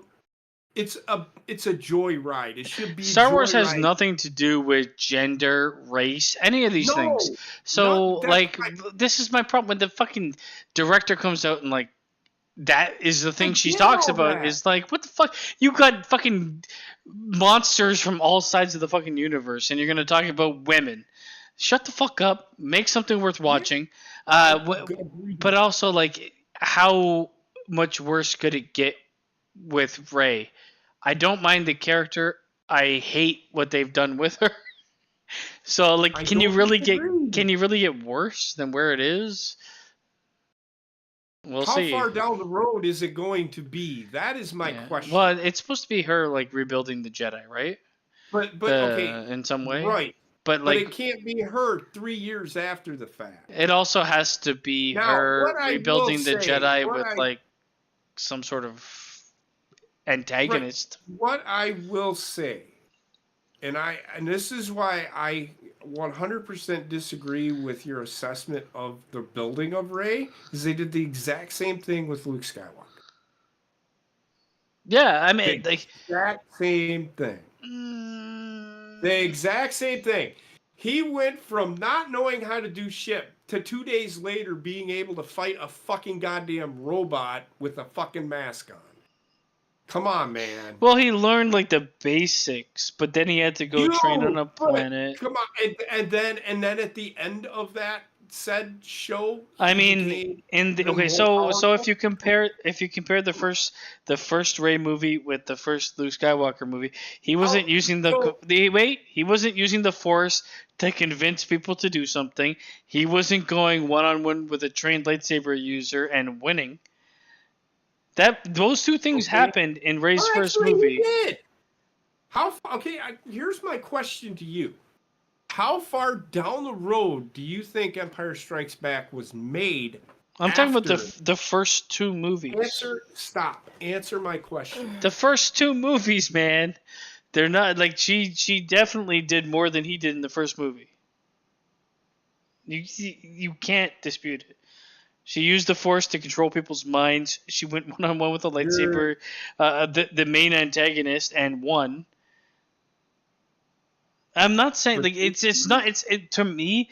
I'm not fucking harping on what they did with Rey. I'm harping on what the storyline surrounding it was horseshit. Got you, but building Rey is no different than building Luke. How he fought Darth Vader in the second movie, right? Mm-hmm. This motherfucker put a fucking torpedo where nobody could. Using only the Force. Only the Force. Come on, man. It's the exact same thing as fucking Rey fighting fucking Kylo Ren. It's the exact same thing. No, because because his flying aspect was he's already said I'm a pretty good flyer myself. So I'm going to tell you right now. Him shooting that torpedo had nothing to do with his fucking flying. It should just be a fucking homing missile for us. Shooting that torpedo into that exhaust port was him using the Force. Had nothing to do with his flying. Nothing. Well, I mean, he flew there, but other than that, like my argument isn't like Luke versus Rey. I think it's fine. I like the first fucking movie with Rey. I don't mind Rey as a character. I just hate everything else. And this is why I'm saying like you can't get worse with where you went with Rey than the last fucking movie. So like you have to make a pretty fucking shit movie, really shit movie to get worse from where you are in my mind. And it has nothing to do about like the Rey, like a bunch of Rey, Mary Sue, this, that. I don't care about that. I'm talking about like the fact that her character is not shining the brightest right now. So like you can only really go up in my mind with the movie, but if they focus on this gender bullshit, then it's gonna kill me. I will agree that they did too much of that gender identity bullshit in that with Rey, and I agree with that. My point is they did the exact same thing with Luke I'm Skywalker saying if they do that in this new movie, not what they did in the old. The old is like the last three trilogy movies were bad for all other reasons, Rey included. But that's just because they couldn't tell a character. There's no character arc to hardly anybody in those fucking movies. That I can buy Rey being as powerful as she gets. I'm fine with her being powerful. No. What I'm saying is the only way that I can buy Rey being a Grandmaster Jedi, we're talking Yoda fucking level here, is if it is way down the fucking road where she can still look the same. Now let's keep in mind this is a different galaxy. Yoda was 900 years fucking old. Grogu is 50 years old. Let me finish. The only way that it works for me is that Rey becomes, her age has to be at least in the late 40s. I don't think they're going to go past 10 years later. And if they don't, then it's a fail. I don't. The reason being And is I'm not because saying that she hasn't. My point is she can look as young as she wants, but her age has got to be. I don't know if I'd like the fact of her looking as young as she wants. I mean, there's a reason for some of the other characters, but she's very much. You can do something She with is a makeup. Palpatine too. She is a And he Palpatine. looked like a ball sack after life. So. You can do makeup on her. If she's any sort of actress, which I think she can be. I mean, she's a fine actress. It's just like she can pull off being a little older. I don't think they're gonna go with the. If I really don't. If they don't, it's a failure. But they can do it. That is the only way it fucking works. I'm just like I don't have, for me personally, and I'm relatively not a huge Star Wars fan, but I'm a fan of Star Wars. I'll pretty much watch everything they put out, but it's in Marvel territory for me now. I think where they're going, I'll never. That's why I don't watch Marvel. I mean, I'll check it out. I'll check it out, but I'm not gonna get that invested in it. With Star Wars, I will get invested in it, and they're the same thing. No, they're not. Marvel is Star Wars of this era. No, it's not. It's not even. It has the same intricacies in written form. It has the same heyday, and it has the same failures. If you say so, I'm not going to argue. I feel like if you're going to compare two things, they are super similar. They're not. I think Star Wars is better. People compare Star Wars and Harry Potter more than they compare Marvel and Star Wars. I don't know. I'd compare Star Wars and Marvel more than Harry Potter and Star Wars. I don't. Orphan Boy meets some grand. I just don't see it.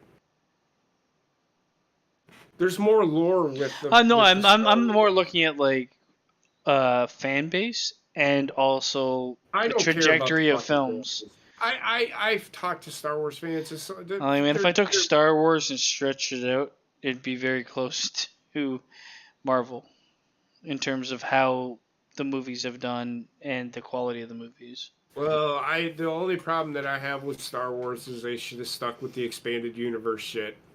That's the only problem that I have with Star Wars. Really, the only problem that I have.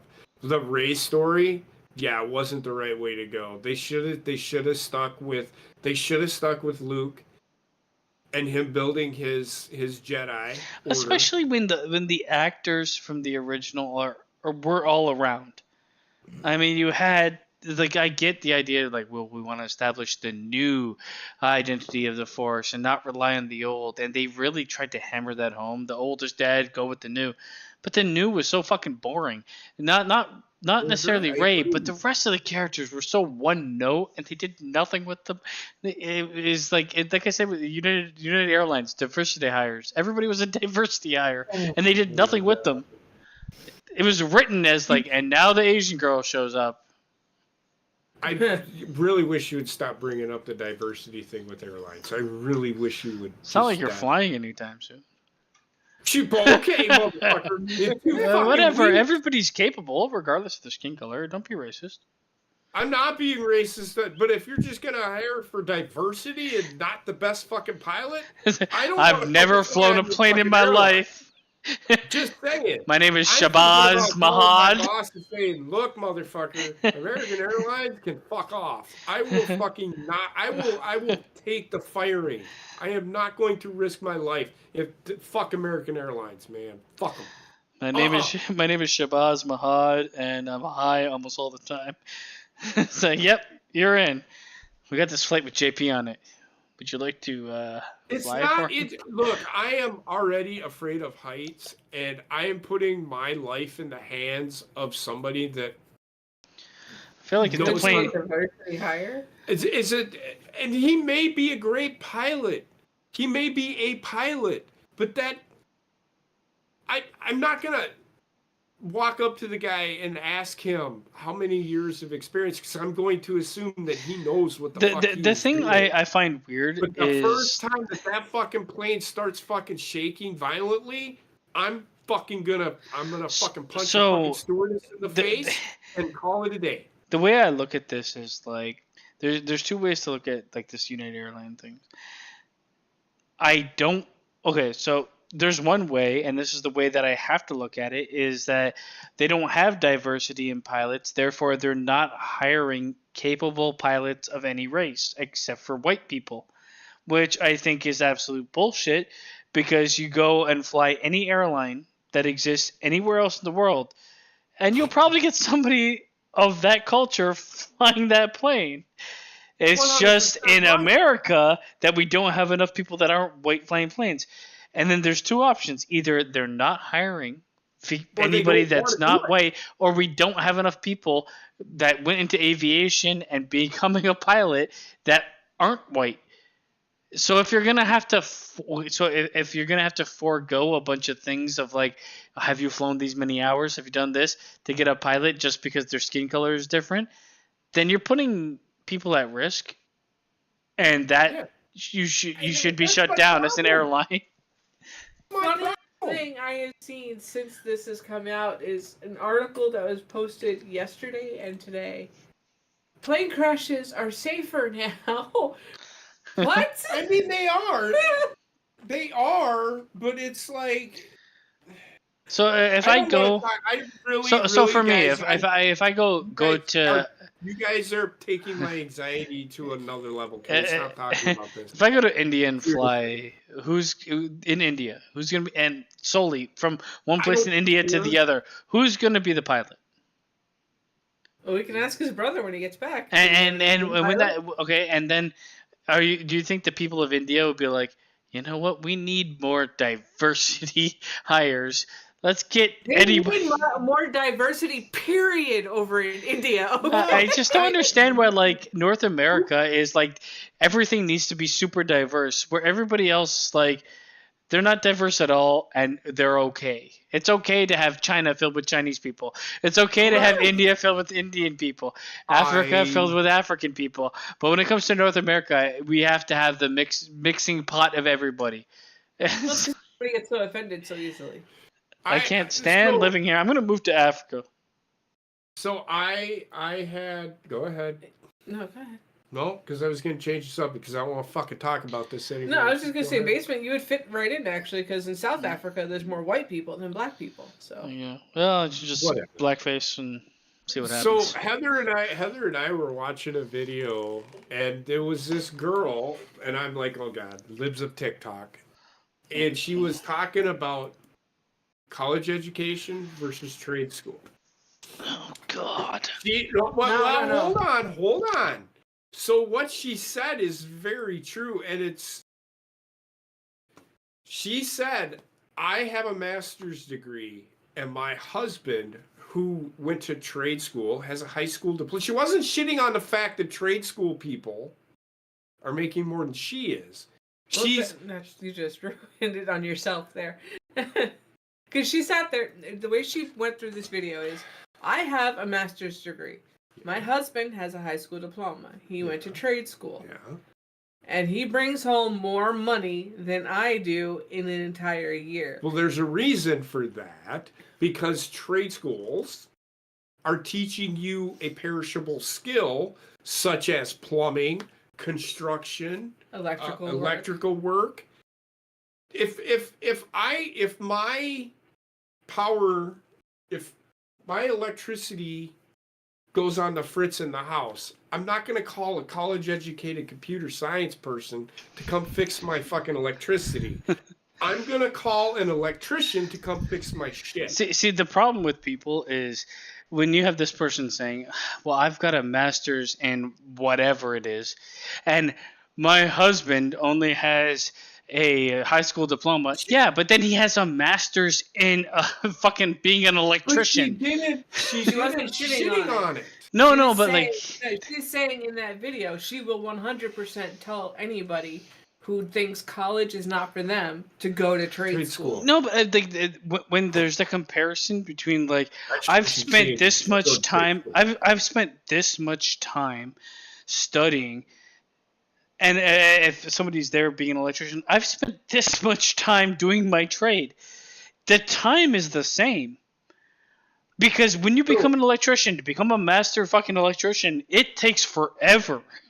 Like you're a like to get like your fucking whole certificate to actually run your own business, become a master electrician, is forever. Okay. There's a huge amount of work hours. Here it's only 2.5 years. No, here is like you'll take a 2.5 year course to get because you still have to like succeed in the theoretical sense, and then you have to have a certain amount of hours worked as an electrician.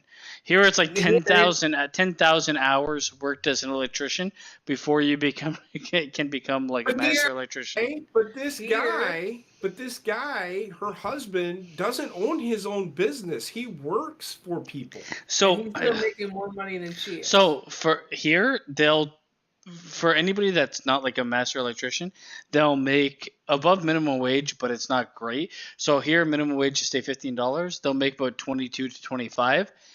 Then once you become a master electrician, and you can like, because you have to sign certificates off. Like if you're gonna do work on a house, you have to sign a certificate. You can't do it as like an apprentice. Here they do the same thing, and you have to pass state inspection as well. Mm-hmm. So you still have to do all the certificate stuff if you want to take that next step. But what she's saying is, if you go to trade school and just go work for an electrician and do electrical work, that electrician is licensed. You can do the electrical work. He has to come and inspect your work. But you get paid really good fucking money here to do that shit. What like it's a friend of mine, a good friend of mine, is an electrician, and he's in that process about now to do his like the actual end exams that you have to do to become like a master electrician. I have that here. The amount that you get paid here isn't great until you get that like status. And then you can do really whatever you want with it. But like what my point was, if somebody's going to go and do their master's in something, what is the difference? The time spent doing one or the other is almost the same. So all you're doing is mastering a craft.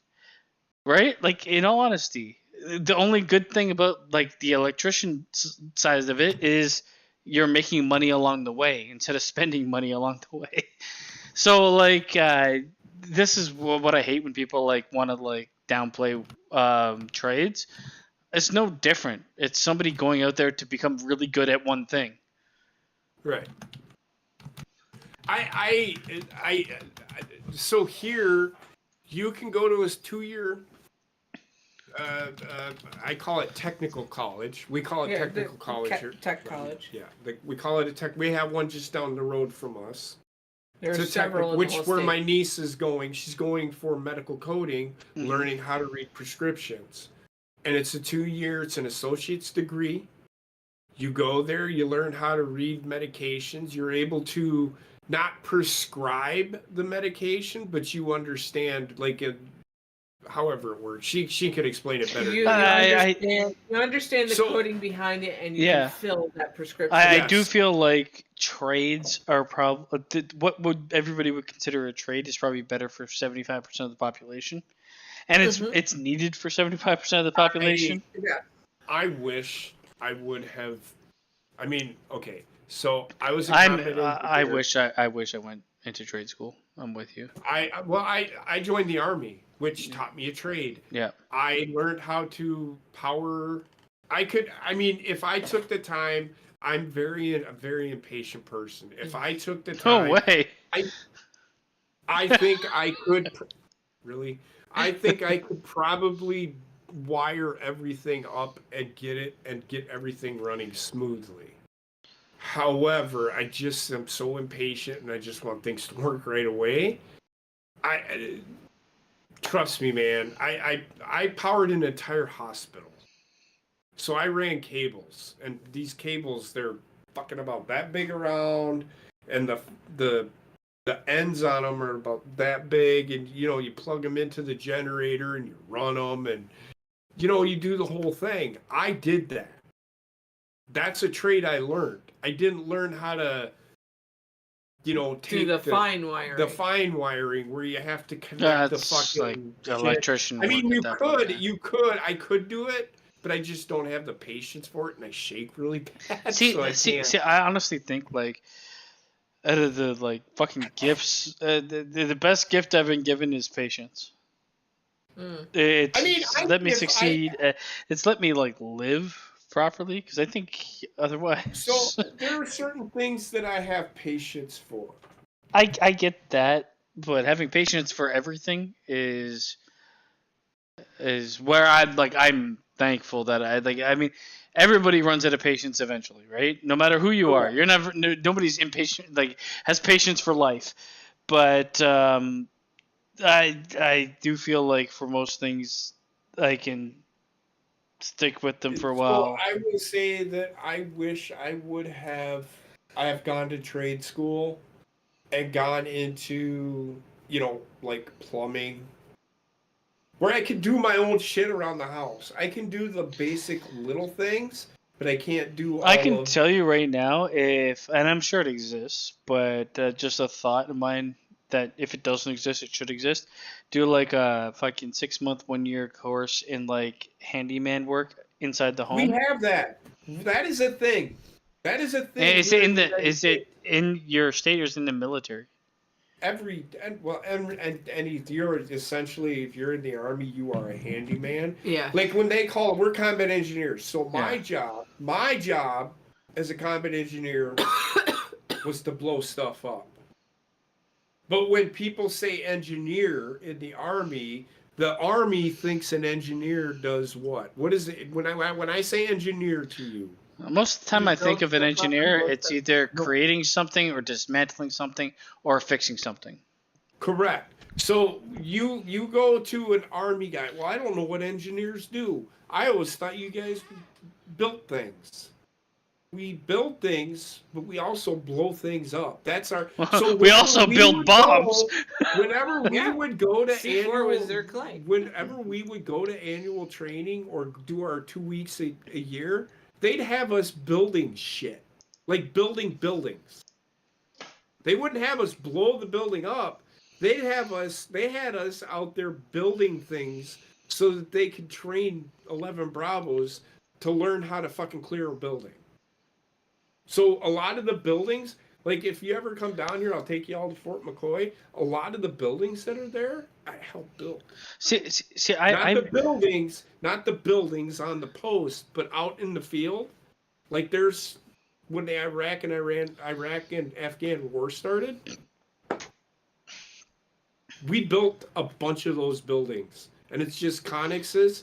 We take connexes and put them on there, and then we do construction. We build the facing and all that. Would you build would you set up framework, or would you just physically build the place? Yeah, we would build We would do framework. We have or maybe it's both, because nowadays there's people that set up framework for how a place should be built. They didn't know what to do with us, so they had us build shit. But we would tell them, well, I mean, we'll do it. Yes, we have construction equipment, but we're not 52 Bravos. We are 12 Bravos. We blow shit up. The buildings that these guys are building, we'll blow it up for you in a heartbeat. I mean, I could take that building down with 1 block of C4 if you wanted me to. Just give it to me. But that not, that they didn't know how to use us. And that was the problem. So I learned how to use a hammer and nails. I learned how to use a saw. I learned how to use a bobcat. I learned how to drive a fucking crane, a dozer, when I was in the Army. I could probably work for a construction site. You could work for the county. I could work on plowing the roads, but I don't like their long fucking hours during the winter. Fuck that shit. Mm-hmm. You're also kind of on call. You'll be on call. On call 24/7. Which is not great. So yeah, what's up, Boto? That's what we did, but we ended up doing more construction than destruction. Yeah. But I mean, that's the like multitude of things an engineer can really do, right? Or someone in that realm. It's interesting though because during my age of like growing up, there was a huge push for like university and no push for college or trades, which is a Yeah. terrible thing. I also feel, and I don't know if I'm alone here, and I'm talking to everybody on the call in the chat. I honestly think I would have benefited from going to post-secondary school, whatever it be, college, trade school, anything, 3 to 5 years after I finished high school. Yes. Because I wasn't mature or smart enough to actually make a decision. I'm gonna be honest with you. Pushing people to go straight into college right after high school is a fucking downfall. Because one, I agree, they're not mature enough. They're not mentally stable enough because they just got their fucking ass handed to them by fucking high school. But I mean, it only really benefits the people that have like influential figures in their life being like, you need to do this.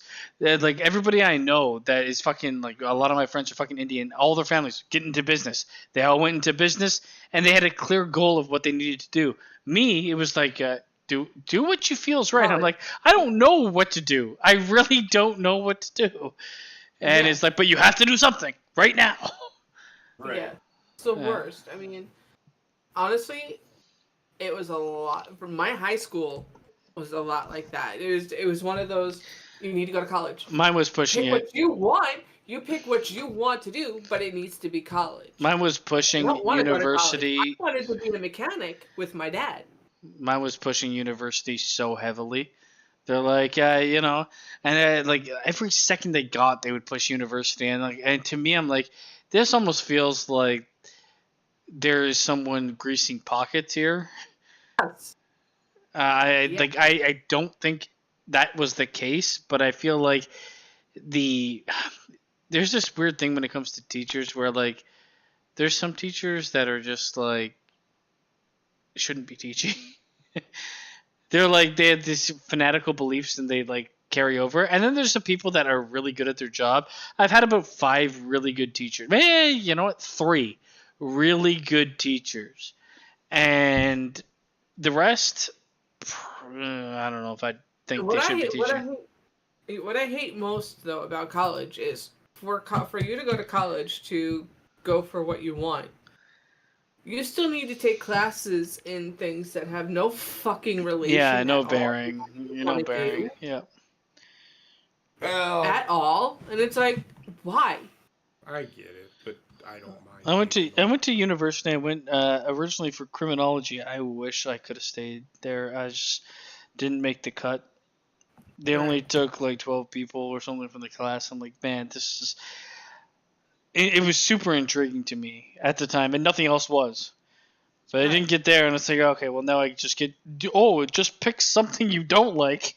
Like, okay, fuck this shit. The thing, there's not only is there a cutoff, there's a limit to how many students they can take. It's just like they only like why have a class of, and I mean, whatever. But like my complaint was, why have a class of like fucking 250 kids and you're taking 12? Yes. That's rough. And it was like I guess they went off like grades, but I was like, man, the passion's there. The grades weren't bad, but they just weren't good enough. And that's the other thing with college. If your grades aren't good enough, they can drop you, and you still owe them fucking money. Yeah. I mean, I just don't like the idea of forcing kids into things they don't understand because you can make money off of them. Like you're putting people into fucking debt. And every fucking bank at the time was like, "Yep, we'll fund it. We'll fund it. We'll fund it." Yeah. And all it equated for me was fucking years of post-secondary with fucking huge debt and nothing to show for it. And I'm like, man, all right. I guess I learned that lesson the hard way. Yeah. Yeah. Like I said, I wanted to be a mechanic like my dad because That's something that somebody is always going to need. Mm-hmm. And when it came down to it, that because of breathing issues that's hereditary through my family, I would not be able to without shortening my lifespan a whole hell of a lot. um, I was like, all right, then maybe I'll just go for graphic design. Again, something that somebody is always going to need. Mm-hmm. And yeah, then I got pregnant. The other thing too is with anything, and this is the problem. It's such a competitive industry where you almost have to do it. You either have to do it in a way where you're still comfortably able to live. Like for graphic design, for me, I was like, man, I'd be all in on it, doing it and getting like into the like thick of it, except that I can't live with the wage that it's paying within like an entry level position. I just can't. And that was my problem. So I'm like, oh, you can kind of like get behind it and learn on the side and get better on the side and do like side projects. Yeah. But like then I got sick and that wasn't gonna happen. And now that that's done, I'm fucking not the youngest anymore. So like it's hard to like if you don't take advantage of your youth when you have it because you don't know what to do and everybody's trying to steal your fucking soul. It's never good. It's never good. And that's why I feel, and I will tell Wendy this once she's old enough to understand. Go to high school, and then after high school, take that time, go into an entry-level job so that you have work. Figure out what you don't want to do in the next 2 to 3 years so that you can figure out what you want to do. That 18 to 20 gap, let her work. Mm-hmm. Let her work at jobs like McDonald's or fucking some sort of retail, Books A Million, Barnes and Noble, anywhere like that. Let her do all that first and let her grow up. Yeah. I mean, let her grow up and understand, okay, I make this much money. What can I afford to do with that kind of money? And let her figure that kind of shit out first, and then let her figure out, okay, this is what I want to do with the rest of my life. This is not what I want to do with the rest of my life. The last thing you want to do is be 18 and be pressured into going $20,000, $50,000, $100,000 in debt. I mean, I do feel like, yes, like I can't sit here and say like I don't deserve some of the onus for the mistakes I made, but I also feel like there's a huge level of influence of people to be like, make that mistake. Looking back at it, I would never put that choice on somebody like me at that time. No. It's not good. It's not good direction. But it is what it is. And here we are. And I honestly feel like we talked about this before, but like abolishing student debt. You can't abolish student debt. No. All you can do is stop charging people. Yeah. And in which case, how are you going to keep those schools open? Government. Taxes. Look, when it comes to education, college education, people complaining about having student debt. So you're going to tell a teacher you have to work for free because we have, or professor who has a PhD in what has they're their own teaching. Student debt. I mean, you're not telling them to work for free. You're telling everybody that everybody should pay more tax. Because that's the only way. That's the only way. Right. No, you're 100% correct. But I'm just saying, because where do you think that student debt goes to? Well, the bank, yes, I understand. I also feel like the amount of money they're asking is fucking ridiculous. I don't disagree with that. So if you have 20,000, you have 10,000 students joining whatever this year, and everybody's paying $50,000. Boto, I can tell you right now, Wendy is fine where she's at. We don't have a school. Our school does not. That is a myth. We live in too small of a community. Yeah. The parents would run that teacher right out of the fucking school. It's too small of a. He doesn't community. live where I live, where one of the teachers literally, like I could drive there right now, showed up with fucking size triple Z tits. Oh yeah. Yeah, so we don't have that problem around here. Like they are teaching her anything, and we see what she's learning. I Because wouldn't. she I keeps on would the ones not. watching on TV. I would She's- not raise a kid here. I can No. tell you that right We- now. I would not raise a kid in New York either. We see what she is learning. Like they have a thing called seesaw, and we see what she's learning. So We get to watch her. my sister lives probably about an hour and a half away, up north, and they have the same idea, like for their kid right now, and they're not learning that bullshit either. It's just learning regular shit. It's not this It's the ABCs. weird it's fucking numbers. agenda garbage going on. It's just It's ABCs, it's let me teach numbers, you how to colors. live. You don't need to learn about penises and vaginas until way later. Yeah. Yeah, they don't do that here. Here don't do they that. here they do it, but like an hour and a half away, they don't. That's how Yeah, different it because- is. Yeah. because there's no need for it. Well, a friend of we- mine, his significant other, brought home the fucking two dads, two moms. This book. The kid was 3 years old. What are you doing? Yeah, that's not how that should be. What you No. doing, man? That kid doesn't So- even know so fucking the kid- anything. The kid has two dads. Then the parents need to explain. The two dads need to explain to that child. I feel like that for me would be a reactionary explain.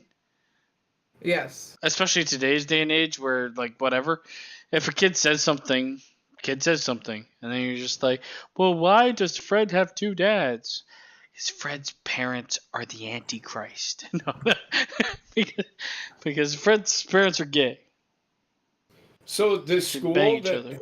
the school that Wendy goes to, there may be 150 kids in the school.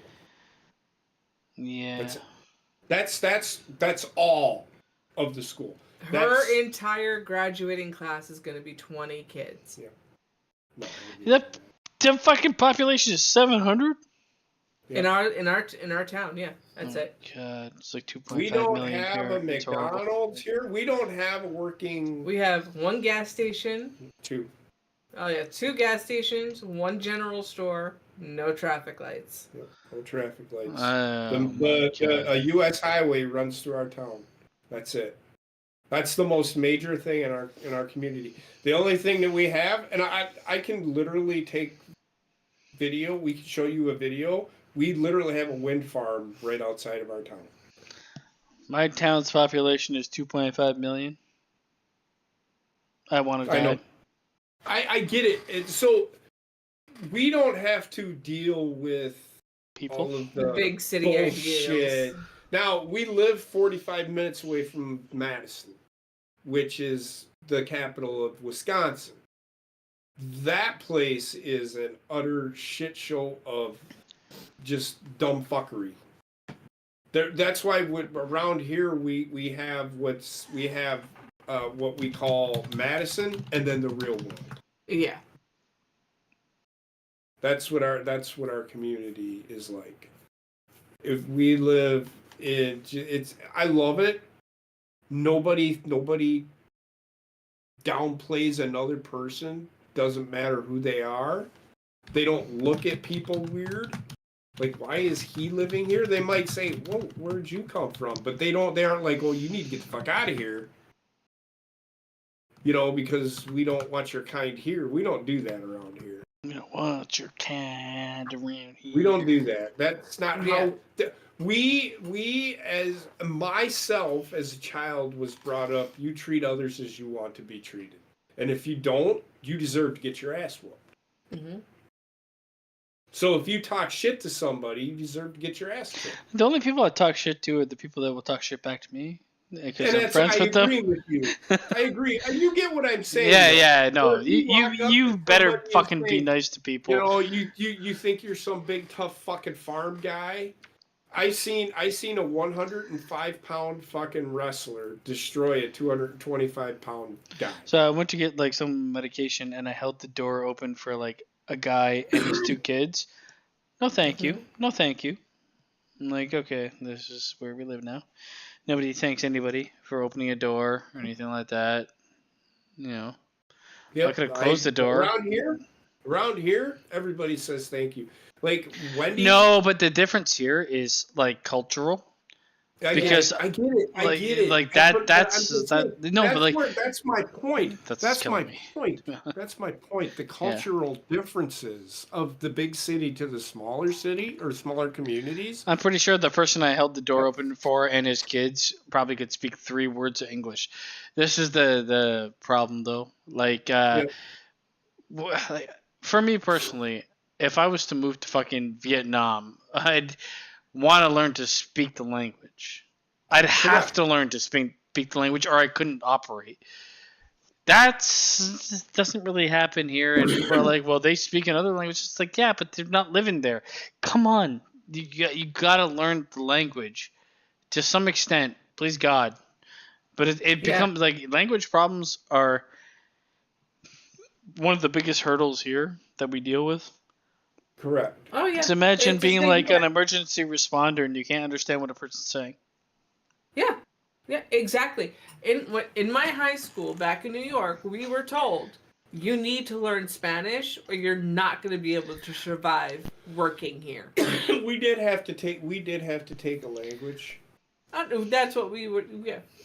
We have other languages you can learn, but you should learn Spanish. I mean, if my job was willing to pay me to learn fucking every language under the sun, sign me up. I'm willing to do it. Mm-hmm. I don't like people that are unwilling to learn something, especially when you're like, it's like, oh, I'm going to be dropped in the middle of the ocean, but I don't want to learn how to swim. Well, then you're fucked. Get out of here. But here's the thing. If they're going to tell you that you have to learn these languages, then you need to. This is the problem. And I don't know if you agree with this. If you want to learn that language, they need to pay you more. Yes, 100%. Every language I learn, you got to pay me fucking $10 more an hour. So what the Army does, if you learn a language and it's on the list of languages, like if you learned Arabic, they would pay you an extra $150 a month. See, I am 100% not against learning another language. But you had to take a competency test. So this is where I fall on this though, is because I'm 100% okay with learning another language if I'm going to go live in a place that requires me to learn another language. I've tried to learn languages. It's very difficult. I get it, but I would do it. I would try, and I would be there so I could practice. There is no such requirement or care here.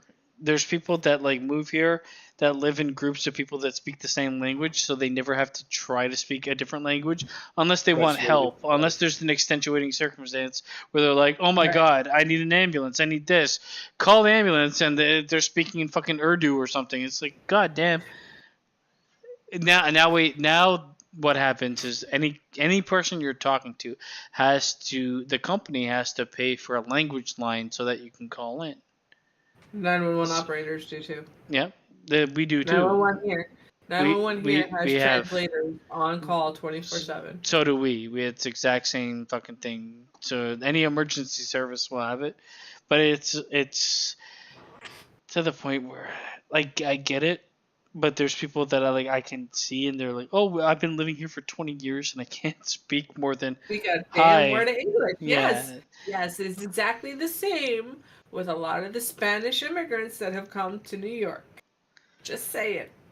And anybody that can speak 2 languages, 3 languages, I've tipped my hat to them. That's great. But the people that and I just always people are like, oh, well, they can speak more languages than you. I'm like, yeah, but I'm not living in fucking the middle of China. Right. If I was, I would try my best to learn that language because I don't want to be I don't want to be helpless. Okay. Right? And it's just the way that things work Yeah, It's so bad. I wish I would have, taken up. I mean, I've traveled the world. I've been to Germany. I've been to the Middle East. So I listen to people talk. I don't understand a fucking word they say. My mom had a job, and I used to live with my mom, and they had like foreign exchange students that would come here, and they would work. One was from Poland, one was from Russia, one was from Yugoslavia. And man, the parties we would throw in the basement, you fucking gotta be kidding me. Vodka? Yeah, Polish people, they're fucking drunk all the time. I love them. So this dude was, man. He's so good. In fact, Thomas, he lived with us for a little bit, and he was such a great guy. Like, he would start talking to me, and yes, he couldn't understand him, but you just listen to him talk, and sooner or later, you would start understanding what he said.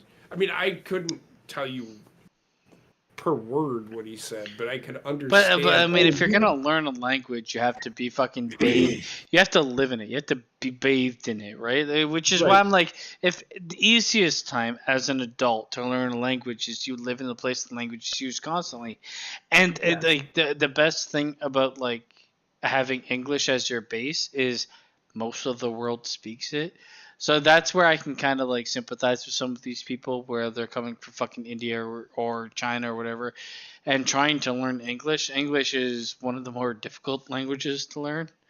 So It's not that it's more difficult, it's just there are certain things about it that are more confusing. It definitely is, I think. When it comes down to it though, Japanese, Taiwanese, and Russian are the hardest ones to actually learn. English is a really hard language to learn. Yeah, I think they're all in the same boat there.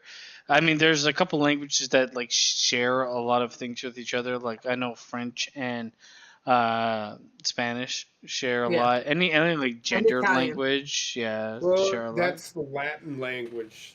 Everything derived from the Latin language. That's why. So French, and Spanish are kind of like Latin. As is Italian. It's a derivative. Yes. Yeah. So they're all a derivative of each other, if that makes sense. And then English just picked up off of fucking Greek and fucking Latin and just fucking melded it all together. Is what happened. So, if you ever listen to a spelling bee, what is the root for the word? It is Latin with Greek undertones. Like, what the fuck does that even fucking mean? So the hardest language, the hardest language for English speakers to learn is Mandarin. Yes. Number 2 is Arabic. Yep. Number 3 is Polish. 4 is Russian. 5th is Turkish, and 6th is Danish. Yeah. Which I almost feel like some of them, once you learn one of them, it's easier to learn the other one. Yeah, once you become fluent in like Russian. I mean, Cantonese, no, but everything else, yes. So, no, go ahead. I was just gonna. No, I was gonna say like Cantonese and Arabic are kind of in the realm of their own. Once you learn like Polish, then I think you can kind of go with some of the other issues. So I just typed in it in English and translated it to Polish. Do you know what it is? No. Two. T-O. Yeah. I mean, this is why I'm like so much more like lenient with people that don't know like the language when coming here. But like in my job, I can see how long somebody's been part of whatever the fucking program is. And then I'm like, oh, you've been here 30 years and you know how to say hello. That is a bit wild. It's like the Family Guy skit where Brian sits there and speaks to the guy in the back of the truck. Hola, ¿cómo estás? You know? Yeah. And the guy goes into the whole speech of is you don't need to say me llamo es. You just say me llamo Brian. Mm-hmm. And then Brian said, oh, you can speak English. No, just that explanation and then the sentence. And now I'm going back. And then nothing else. All I'm going to say is pantalones. It's never fucking... example in the Rosetta Stone. Everything is pantalones. So if I was to say it in Burmese, it's. Yeah. Oh, I got it. Elador. Yeah. Okay. I mean, I think for me, I'd prefer to learn language than mathematics. I think I have a better job learning language than mathematics, but I'm not the smartest fucking person in the world. So like both are very difficult. I actually think mathematics is easier for me as I've gotten older.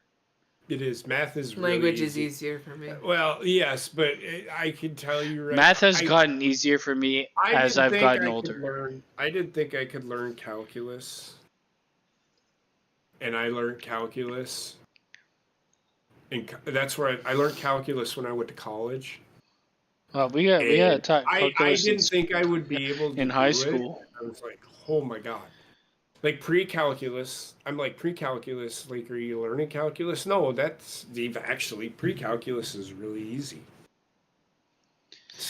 I mean, I feel like Well, that's German. Okay, so this is kind of like goes back to what I said before. Like, I honestly feel like if I went to fucking any form of post-secondary 5 years after I graduated high school, I'd have much more like willingness to learn. I actually feel like in my 30s, I would have been able to learn anything. Like you can learn better. I can learn anything because I can pay attention, and I'm interested in boring shit. Yes. Where like when I was in the 20s, I didn't give a shit about anything. Like it's I just want to play a goddamn game. Yeah. I mean, play games, I mean, party. I don't give a shit. Yeah, but I have like the expansion. Okay, so I have expansion. Oh my god, I have the attention span for boring shit. What I would have considered boring shit, I have the attention span for. This is where people are like, "Oh, the youth is wasted on the youth." Yeah, it is because like as you get older, you just become more attentive to things that are less interesting when you're younger, and things that are important. Because the things that are less interesting are actually more interesting. Yeah, and they're more important as you understand the gravity of their importance. I think this is where I'm like, honestly, just fucking have school until you're 19, cut school off, return to school when you're 30, while you're doing work. Honestly, because that's how I feel. I got my bachelor's degree at the age of 10. No, I was a prodigy. 2015, so I was 8 or 9 years ago, I got my bachelor's degree. So I was 41. I was 41 when I got my, I was gonna say, or no, because that'd be 10 years ago, because you're 51 now. You know what I mean? So it was like right when I retired from the military, I got my bachelor's degree. So 2000. So the best thing I ever heard from anybody that was like what they're hiring for and why like degrees are sought after. It's not the degree; it's the willingness to stick with something and see it through. So as long as you can prove that with an employer, you're usually pretty good. The thing that always throws me off with employers is the ask to be like, yes, I am Albert Einstein, and I am applying to work at fucking Jinko Jeans. Like, the ask is ridiculous. Every time I look at like job opportunities, it's like, are you looking for like someone that is 98 years old? Because I don't know how else I've accomplished all these things in my time. Right? Walmart even asked for a bachelor's degree. It's like, in what? Stealing? Do they? When I tried to fill out an application back in New York for Walmart before I started working for Harley, do you have a bachelor's degree? No. Oh, they're just asking and it would not let me go any further unless I said fucking yes. Well, it depends on what you're applying for, because around here, customer service. They ask you. Well, they ask you if you have a bachelor's degree, and if you don't, they don't. They just want to know what your level of education is. That's it. That doesn't mean you can't get the job. Because on the job description, if you have to have a bachelor's degree to work at Walmart, the world is fucked. The world's fucked. If you have to have a bachelor's degree to work at Walmart, then a bachelor's degree isn't worth the fucking paper it's written on. Think about it for a minute. And honestly, a bachelor's degree really isn't the bachelor's degree is only a stepping stone to the master's. Bachelor's degree isn't worth the paper it's written on anymore. It's really not, because that's if you have to have a bachelor's degree to work at Walmart, where they're going to pay you only a few dollars over minimum wage. If that. Yeah. I mean, I make over. Everybody's like, oh, $15 an hour. I make more than that. I make $7,000 an hour. If you make $7,000 an hour, I want to work for you. With you. They call me Jeff Bezos.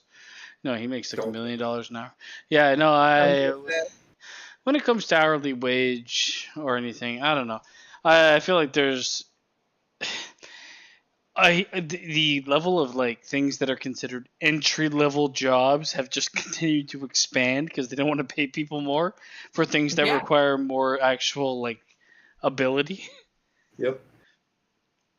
I just find that the bachelor's degree, and I was proud to get that bachelor's degree. I just got a bachelor's degree just to get a bachelor's degree. I got a degree to have a degree because I needed a degree to do anything. Right. Well, I'm kind of so you can get your current job. I'm kind of in the same boat as you. I didn't need a bachelor's degree. I just decided to go to school because if I didn't stay at the, so I got just a general liberal arts degree, right? It most of it was math because I love math. So a lot of my electives were math. I wanted to become a teacher, where in the state of Wisconsin, all you need is a bachelor's degree to become a teacher, and you just need a teaching certificate then, which I could do. But now that I've seen how things work, I mean, if I was going to be a teacher, I would only be a teacher in a community like this. I could not be a fucking teacher in a big school. I would punch a fucking kid in the face. I would destroy. I would probably be that fucking teacher on fucking Twitter, fucking slapping a kid around for fucking mouthing off to me. I don't take shit from fucking nobody. Heather knows that. I mean, when I'm in public, I am as quiet. Except for when Heather and I we're shopping and we have an issue, and she looks at me like, "Well, I don't fucking know." I'm like, "Well, Jesus fucking Christ." Then I'll say something, but I'm as quiet and as mild mannered as I want to be. But you say something wrong to me, and I will blow up, because it's just the way I was brought up. No, you never blew up on me. I don't even like it when people... I've said plenty wrong to you. I don't like it. I don't like it when people you go into a store and somebody's yelling at the customer service desk. I can't. Honestly, that's where I'm going to lose my shit. Why are you yelling at this person? They did nothing to you. Honestly, the way you treat customer service tells more about you than anything else like this person I'll ever came see. And she goes, "Well, I bought this and it doesn't work." Well, that's your own fault. Well, no, the person behind the counter didn't fucking manufacture it, bitch. Exactly. She goes, you guys produce shit. We don't produce it, we sell it. I can give you... All I do is sell items. I cannot answer anything else. Right. The poor woman was like, "I can give you a refund, I just need the receipt." Well, I threw the receipt away. Well, then that's your fault, because you don't read the fine fucking print on shit. What the fuck is going on here? I don't know. Nothing? You look fine? It's just poison. Dry air. It's poison. He's been dry poisoning air. you the entire time. It's because it's so cold here, the air is dry, or feels dry. I can tell right now, like, anytime I've been around people and my last job, we all went out and went to like restaurants and things like that. When somebody treats like anybody in that realm of customer service terribly, even if you have a problem, Yep. you have to realize who you're dealing with is not the person usually that created it. For restaurants, if someone that it's only been a couple times where it's just like they'll never come back to your table, then that's not great. That is completely different. Right. Yeah. That is completely different. Like if the food is, I still won't get mad. I'll just be like, yeah, it's I'll talk to them. I have honestly, I am not gonna lie. I am not gonna lie here. I have never been to a restaurant and have had a bad experience. I've never either, but I've been with people at the same restaurant. I've been with people at the same restaurant that had the fucking worst experience ever. Well, I ordered I wanted to kill this person. Every time I went to a restaurant, they'd order something they all of a sudden didn't like when it came. Oh, I hate people like that. And I'm like, why would you order food you didn't think you'd like? Well, this doesn't taste the way I thought it would. Can I send it back? I'm going to send you back to the fucking end of the universe. Fucking send you back through the front window. I don't fucking care. I can't stand people that don't understand. They don't understand the plight of customer service workers. No, it might be the biggest turnoff I've ever felt as a single man dealing with other women. The only time I will snap back at a customer service person is if they're giving me the attitude and I'm courteous with them. Yeah. If I go up to them and I'm sitting there, I know you're having a rough day already, but I kind of need to take care of this. And they, well, just put it fucking down. Bitch! Manager, now. No, so Boto, I usually, you could Heather can vouch for this. I am not a violent person. I yell a lot, but I will not. I have spanked Wendy. I've never hit her. In fact, I've never pushed her. I've never pushed her. I've never grabbed her physically, ever. I'm not a violent person. Nope, never. Sure you know what I mean. I'm sure you don't fucking walk away from me. Grabbed her by the fucking motherfucker. I'll fucking. No, he's done it. Call the cops. Oh my God. That's not me. That's not me. Now, Wendy, when she talks back to me, I'll get in her face. But I do feel like it's weird because there's like this new age of parenting where it's like everything needs to be discussed. I hate that. Oh, fuck I understand. The perfect quote for that is gentle parenting works on gentle children. I do not have a gentle child. Well, I understand. I understand like leading with like disgusting, but then you kind of have to have a role graved out. It's like, I'm not your best friend. I am your parent, and you have to understand that. We're not going to sit here and talk about fucking shit all day while you scream and behave like a jackass.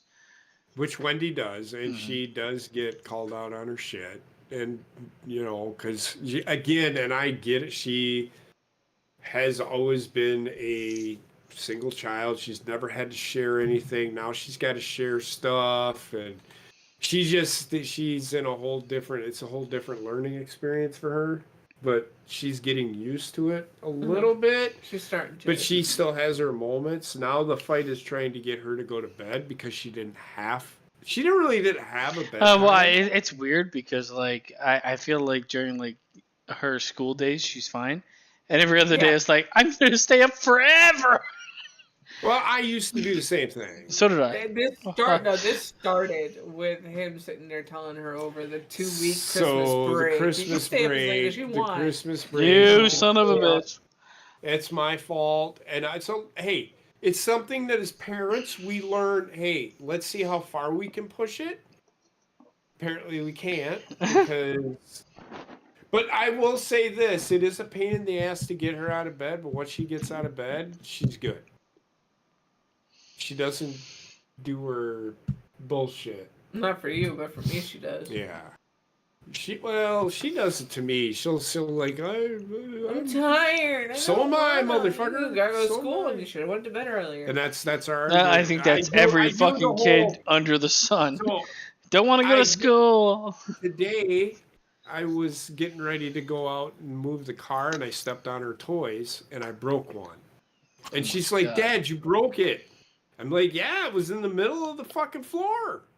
You need to." And we had the conversation. Now do you see why it's important that you pick? So she actually picked up all of her fucking toys today. Well, most of them. Most of them in the And playroom. moved them at least out of the walkway. Like Mhm. I'm fine We with gotta her get those chairs toys. out on the porch. I'm fine Bigger with her problem. toys. I don't care if she has them out. Just get them out of my fucking way. I trip over shit really easy. It was a learning experience. Mm-hmm. Yep. It's a learning experience that is needed to happen at least 4 times Today. for her to fucking do it. Not today. No, over time. How many times have we stepped on or tripped over or broken something? I of trip hers? over her every day. I will say, Boto, he says, it's like my Uber drivers. I don't tip them on the app. I give them $20 bills. How far are you driving on Uber? Because that's, I'm going to give you the exact same amount it cost me to get to my destination. Exactly. I agree with his sentiment of like not tipping them on the app and giving them money in person because they keep it and Uber doesn't suck up like 70% of it. Yeah. So I agree with that idea of tipping. And also I fucking hate because my job does it too. It's like don't though you might have like a good relationship with the person that's helping you out, don't tip them. It's against our policy to Yes. give people Christmas. Like during Christmas, we get like people used to give us like cookies and shit. And I was like, don't give them anything ever. It's like, what? My nighttime medicine's kicking in. I'm gonna go lay down. I'm about to fall asleep. I'm also It's going to. nothing against the conversation. I Oh think my it's a god, great it's 3:07 a.m. Somehow we made it this long, which is wild. And we did. We made it with just pure conversation. Mm-hmm. Without you, Connor. I want Connor, you son of a bitch! I love you. I don't care where you live. If you're in cold weather, no matter where you are, stay warm. And I'll talk to everybody probably next Friday.